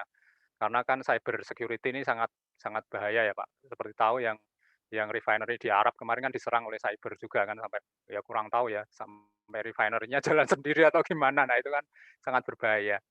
Nah, itu kalau di kita, mungkin salah satu proteksinya ya antivirus dan firewall, Pak. Firewall-nya kan 64 bit ya. Nah, itu di situ, proteksinya. Itu kalau yang IoT yang untuk di dekat coverage-nya GSM mungkin masih bisa. Tapi kalau yang di tengah laut ini, yang jauh-jauh ini, Pak, nggak ada coverage-nya, ya mau tidak mau kita pakai, BWA, Pak, Wireless Access, Broadband Wireless Access WiFi ya. Karena kalau yang pakai 900 atau berapa, 1.800 MHz itu kan harus license ke Telkomsel. Sorry, ke Telkom kok Telkomsel, ke Telkom. Nah, ini kita tidak prefer di situ. Kita mending pakai yang non license aja sekalian, tapi BWA. Karena sudah single domain nanti dengan dengan server-server kita. Seperti itu Pak Joni. Kalau IoT mungkin ya tadi ya masalah server on premises itu terutama untuk server security-nya. Ya terima kasih Pak Joni. Baik, berikutnya dari Pak Ferry. Pertanyaannya ada banyak ini Pak, ada 4 ya, satu-satu aja. Siap. Nomor 1, data alarm log-nya itu bentuknya apa ya? Berupa ASCII atau apa? Tadi kalau tidak salah Bapak ada singgung pakai SQL. Versi SQL-nya yang berapa? Ya. Ya. Oke, langsung daripada saya lupa. Data Ya, alarmnya betul ya. kita ngambil dari alarm log-nya yang ada di HMI. Jadi HMI itu kan sudah ada alarm log-nya, kita tarik ya menggunakan SQL. SQL kemudian mapping ini ya, mapping force ya, force as name-nya si HMI IP tadi. Jadi langsung masuk ke database SQL. Kemudian bentuknya apa ya? Ya dia dalam bentuk ini ya, bentuk tabel ya. CSV bisa dibikin CSV juga bisa, dibikin XML juga bisa, macam-macam ya. Di dalam SQL lah itulah kita melakukan algoritmanya ya, ada agregat macam-macam ya, dicari sum, count, peak-nya berapa, average-nya, nah itu ya, di situ. Terus apa lagi Pak pertanyaannya? Ya, berikutnya nomor 2, server berapa Oh iya, besar? versinya. Nih, Betul, SQL-nya Microsoft 2014 Pak, kita Pak pakainya. Ya. nah ini ininya Pak, ini sepertinya hardware-nya ini. Server berapa besar? Tera, ini tera, berapa tera? Woi, iya, betul, betul. Enggak, servernya kalau tidak salah 2 T 2 gig. 2 tera. Iya betul 2 tera, Pak. Iya 2 tera. 2 tera. 2 Kemudian tera itu ditanya pun harus brand-nya, ya, waduh brand-nya Dell atau apa? ya ya itu Pak, itulah. Itulah. Kemudian nomor 3, continuous improvement yang Bapak sebut itu mekanismenya berupa apa? Continuous improvement ya ini tadi Pak, ini harus berjalan terus intinya. Ini harus berjalan terus, di sana di continuous improvement kita juga, meng-gather yang belum masuk supaya lebih reliable ya. Siapa tahu nanti ada line-line atau area-area yang belum kita coverage, itu yang bisa produce alarm juga, semacam itu continuous improvement-nya. Kalau ya advance management belum lah. Jadi sebagai gambaran ya Pak, untuk yang package tadi yang ya mohon maaf Yokogawa tadi, dia bisa sampai atau ya Yokogawa itu bisa sampai menerbitkan surat MOC-nya Pak. Jadi dia bisa MOC auto, keluar MOC auto yang harus di-routing, tapi yang routing ya tetap manusia sama aja lah, daripada mahal-mahal seperti itu ya kita sendiri aja untuk routing. Iya. Baik, yang nomor 4. Maaf Pak Eko, bila dari baca-baca material Bapak nanti ada yang mau ditanya di luar webinar ini, boleh tidak Pak? Oh siap Pak Ferry. Siap, Siap, tuh, kita oke. sesama engineer saling dukung Pak, ya untuk kemajuan Indonesia apapun Pak. Baik, berikutnya nih dari Pak Rifon. Ada 3 pertanyaan. Ya. 1, alarm yang banyak puluhan ribu tersebut apakah berasal dari banyak tag number atau beberapa tag number saja yang alarmnya chattering, Pak? Kemudian untuk menormalisasi atau Betul. mengurangi alarmnya, apakah dengan mengkaji alarm priority-nya atau memang melakukan repair di field instrument?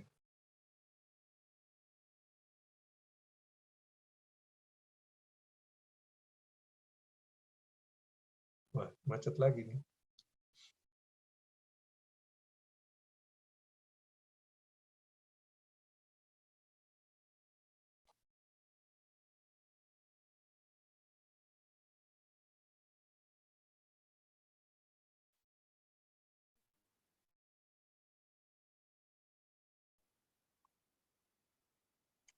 Halo, Halo? tes. Ya. Putus. Halo, tes Pak, putus tadi. Oh, putus. Mohon maaf. Oke. Iya. Oke, ini yang alarm yang banyak puluhan ribu tadi berasal dari banyak tag number atau beberapa tag Oh, number saja yang mengalami iya. chattering. Iya. Kemudian untuk menormalisasi atau mengurangi alarmnya, apakah dengan mengkaji alarm Betul. priority-nya Iya. atau melakukan repair di Iya, instrumen? betul. Betul Pak Rifon, sudah jawab sendiri. Udah tahu. Itu adalah Oh, salah satu act-nya ya, action-nya seperti itu Pak. Jadi kita bisa mendisable ya kan, kalau disable itu kan kalau line-nya tidak dipakai atau rusak transmitternya di-disable dulu, kita carikan repair-nya, transmitternya baru dipasang lagi, kemudian di-enable lagi. Resetting set point juga ada Pak. Jadi jurus-jurusnya banyak di sana. Kemudian setting priority yang tadinya high priority, critical ya kan, diturunkan. Banyak sekali Pak, action-nya, seperti itu. Kalau biasanya nah anehnya ya seperti mengacu pada Pareto tadilah Pak, yang bikin rame itu ternyata cuma 5% itu tadi Pak. Nah, tag name-nya ya itu aja. Sebelum prosesnya berubah banyak loh ya.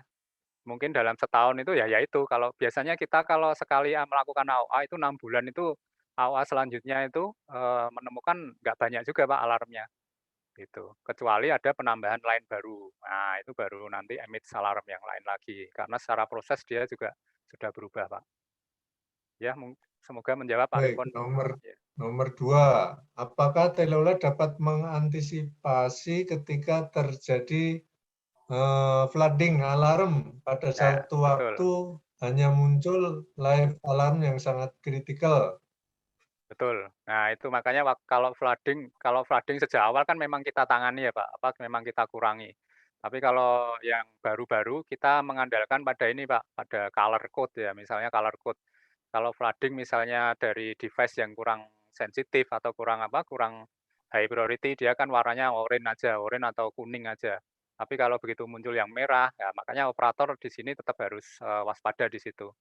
Tapi biasanya sudah laporan Pak, kalau terjadi flooding itu diajukan AOA-nya, yang tadinya 6 bulan, nah ini sudah mulai ada masalah ini. Nah itu biasanya minta diajukan dari operation biasanya.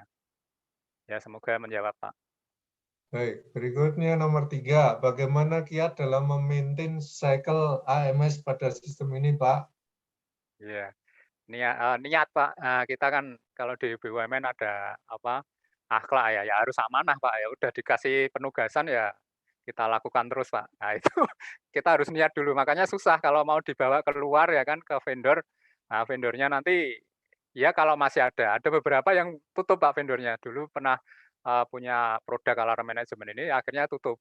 Nah, itu kan repot nanti kalau sudah tutup itu kita mau minta tolong kemana. Nah, seperti itu, Pak. Tapi kalau kita, apa namanya, organik orang situ ya kan, punya rasa memiliki yang sama, sewajibnya sama, nah itu ya kita selesaikan, itu, Pak. Jadi niat, harus niat. Seperti itu, Pak Rifon. Baik, berikutnya dari Pak Anggi Indianto nih. Dengan prioritasi alarm, apakah artinya kondisi yang menyebabkan alarm trip masih ada? Apakah perlu Ya, dilakukan revalidasi terhadap proses sistemnya? Mengingat iya. kondisi proses dan plan sudah berbeda jauh dari desain awal plan yang mungkin memicu alarm, sehingga justru nilai setting alarm shutdown-nya yang perlu dikoreksi. Nah, itu sudah safe answer, Pak. Jadi memang bapak-bapak ini memang ya cerdas-cerdas semua lah, udah tahu lah. Itu solusinya memang seperti itu, Pak. Jadi memang harus dievaluasi lagi ya. Nah, makanya evaluasi lagi itu namanya AOA, forum AOA tadi itu, alarm objective analysis itu. Kita cari tahu ya, apa, penyebabnya apa, seperti itu. Nah, ini critical, high, medium, low. Nah, ini sesuai standar EMUA ini. Nah, kritikal, secara, distribusi populasinya juga harus sedikit, yang kritikal ini, yang high dan medium low ini yang banyak boleh, nggak apa-apa. Nah, seperti itu.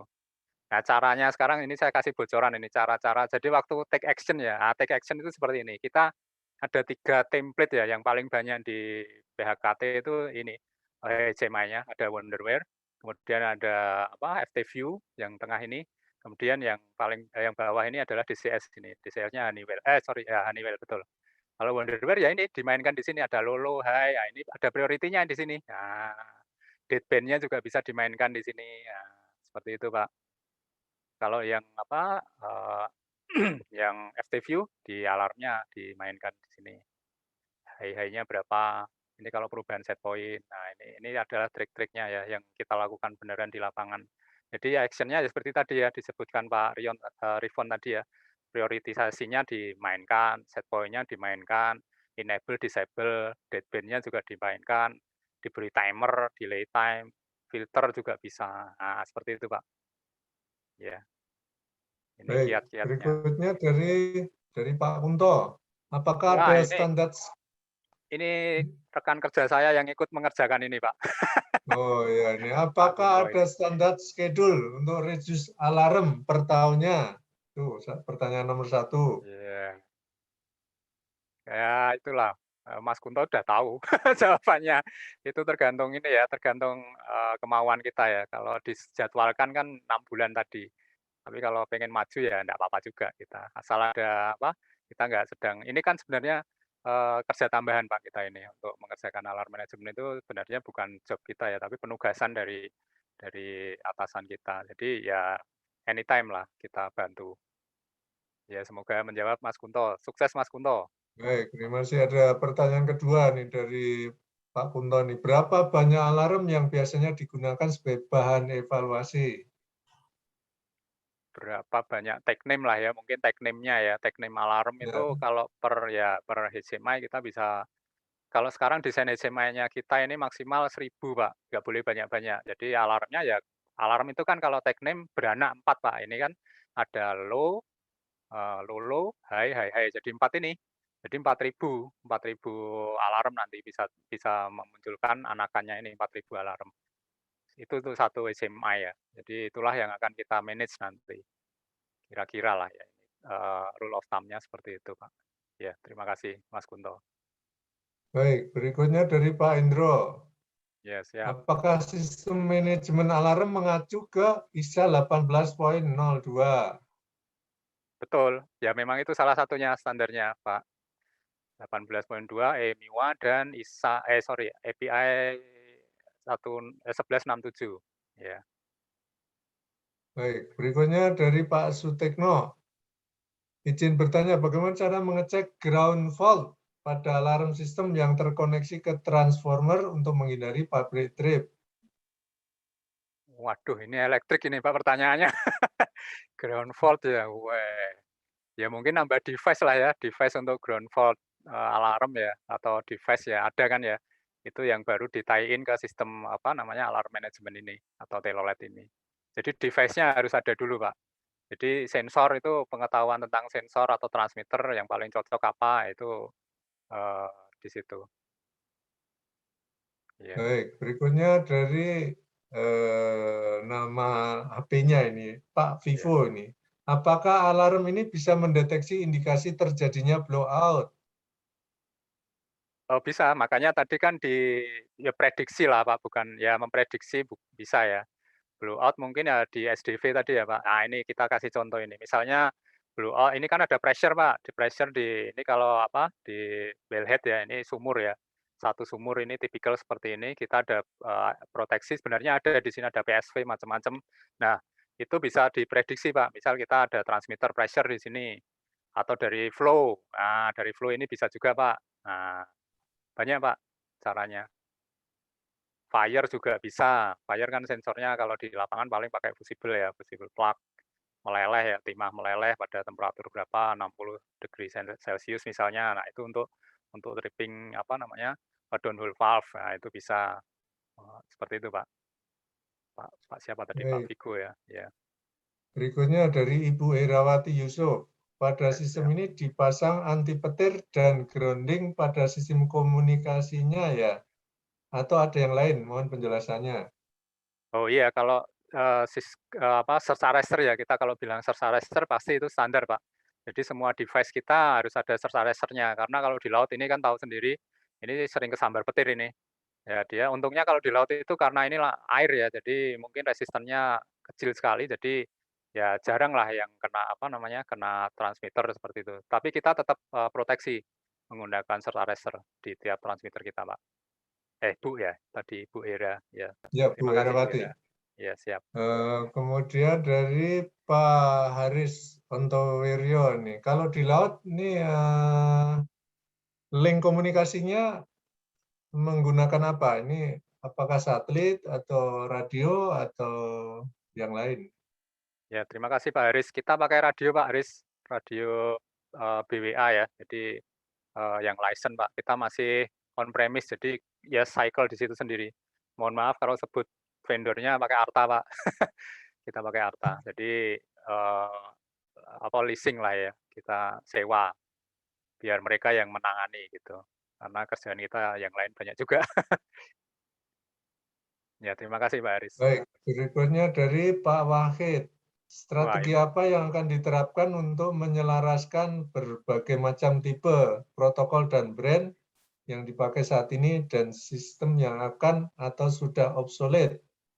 Nah, ini teman saya ini Pak, ini operation ini bosnya operation di utara. Jadi betul Pak Wahid, memang kita kebun binatang ya, protokolnya banyak sampai bingung sendiri kita.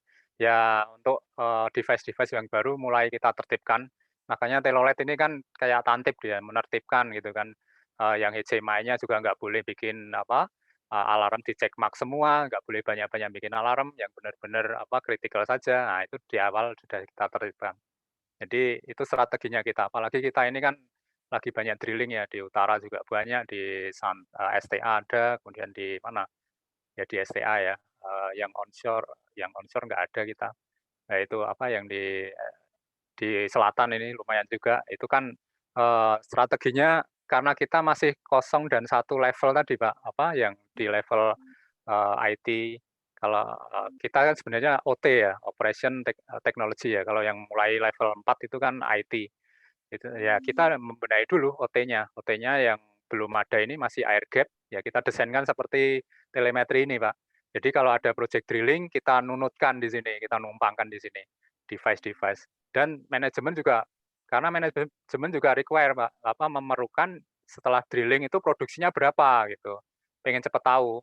Karena kalau tidak ada measurement ini biasanya dia dikirim ke sentral, di sentral baru dites. Nah, dites juga apa, mungkin error-nya tinggi ya, apa, karena commingle atau bercampur dengan well-well yang lain. Nah, ini makanya di tiap well kita berikan meter juga Pak sekarang, supaya lekas tahu setelah drilling ini hasilnya apa. Nah, itu Pak.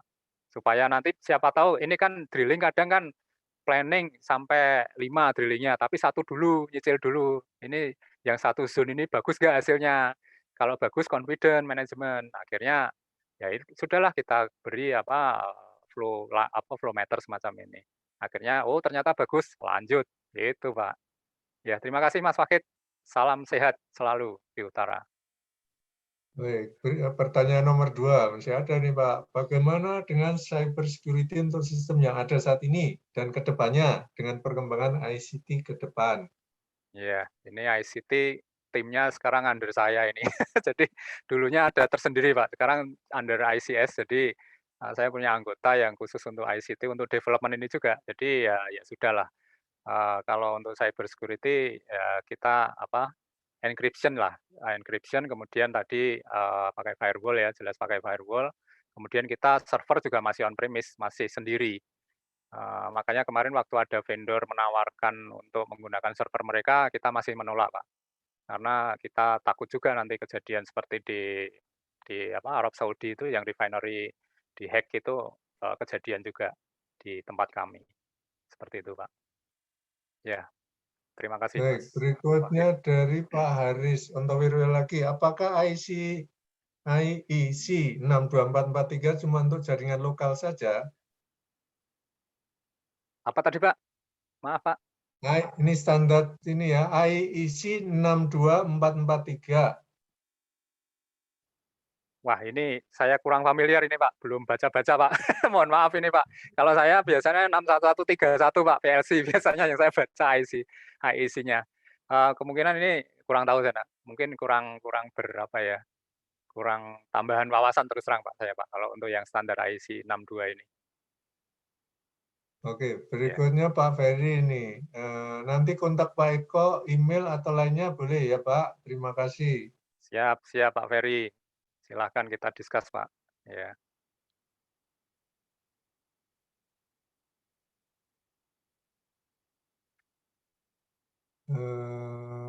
Ini sudah.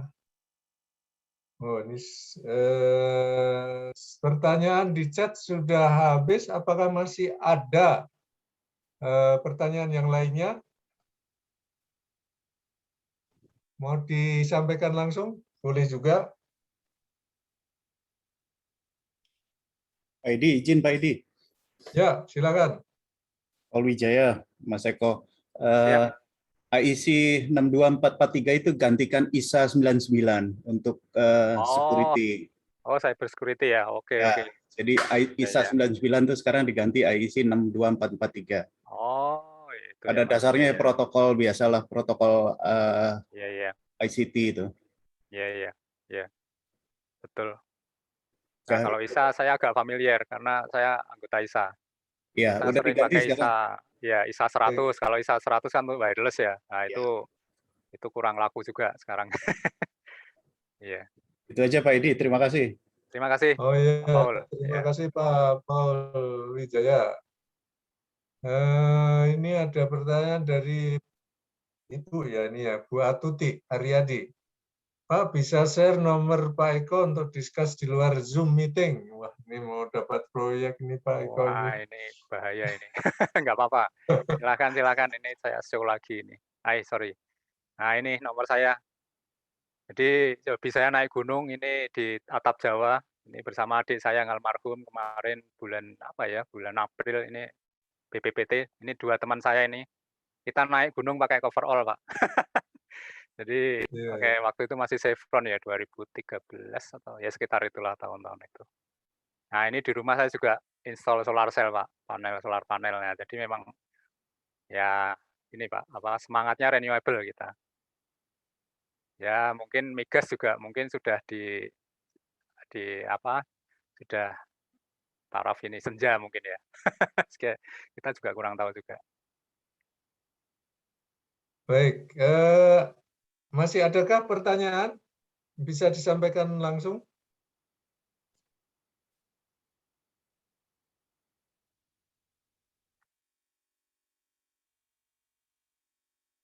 Baik, kalau nggak ada pertanyaan, kita akhiri ya, ini ya, 17.21 ini kalau di Kaltim sudah Maghrib, Pak. Sudah maghrib ini ya. Iya. Tapi ini kalau ada, nggak tahu ini pertanyaan bukan ini. Oh ini ada pertanyaan satu lagi, boleh ya Pak ya? Silakan Pak. Yang muncul ini dari Pak Meyanto Eko Sulistyo, ya, ini namanya Kok yang sama belakang ini? sama. Iya, iya.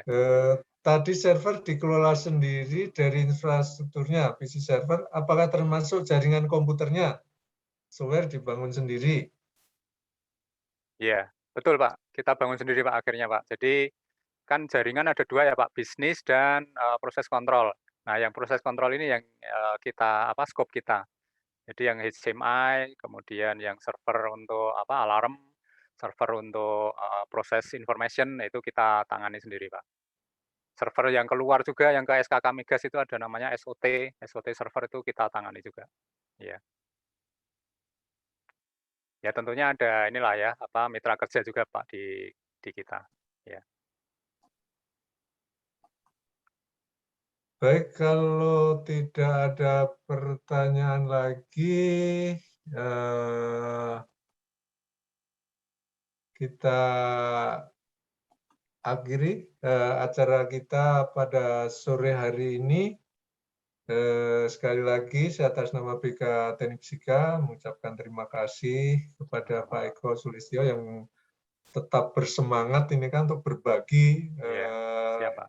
Di luar acara ini juga silakan kontak-kontak untuk kemajuan bangsa. Ini kan tadi telolet ini bisa katanya bisa diaplikasikan di mana-mana. Bagi yang mau mengembangkan silakan kontak ini kan. Kalau mau ada program penelitian barangkali yang dari perguruan tinggi ya ini kan bisa nanti mengundang Pak Eko Sulistyo ini untuk bergabung ini kan menjadi produk nasional, mungkin bisa mengawinkan dengan LAN gitu kan, ini ngundang LAN, ngundang Pertamina, kemudian menjadi satu tim untuk mengembangkan telolet yang lebih cocok untuk kepentingan banyak perusahaan. Ya. Harapannya seperti itu ya, jadi mudah-mudahan nanti bisa berhubungan lebih lanjut lagi. Saya pikir ini salah satu produk anak bangsa ini kan, Pak Eko Sulistyo ini anak bangsa ini. Ya mudah-mudahan bisa menginspirasi kita semua. Terima kasih juga Pak Eldiansyah yang sudah menyampaikan momen sore hari ini.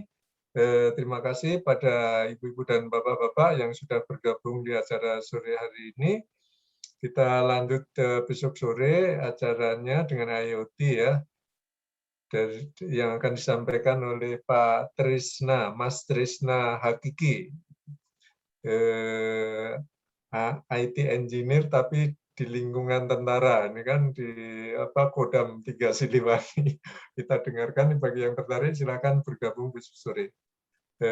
Kita akhiri acara sore hari ini. Mohon maaf kalau ada yang kurang berkenan. Tetap disiplin menerapkan protokol kesehatan. Ya, mudah-mudahan kita selalu dijauhkan dari COVID-19. Amin. Dan mudah-mudahan pandemi ini juga segera berakhir. Kita bisa melakukan kegiatan dengan lebih bebas seperti sedia kala. Amin. Amin. Assalamualaikum warahmatullahi wabarakatuh. Selamat sore. Terima kasih semuanya. Terima kasih Pak Edi, Pak Heri, Pak Eko Sulistyo. Terima kasih atas sharingnya semua. Terima kasih. Terima kasih. Izin salam sehat semua. Ya, salam sehat semua. Ya, semoga pandemi lekas berakhir. Amin. Amin. Terima kasih ya Pak Edi. Semua bapak-bapak, ya, terima ibu-ibu. Kasih. Ya. Assalamualaikum. Izin live. Ya. Terima kasih Pak Edi. Ya, terima kasih.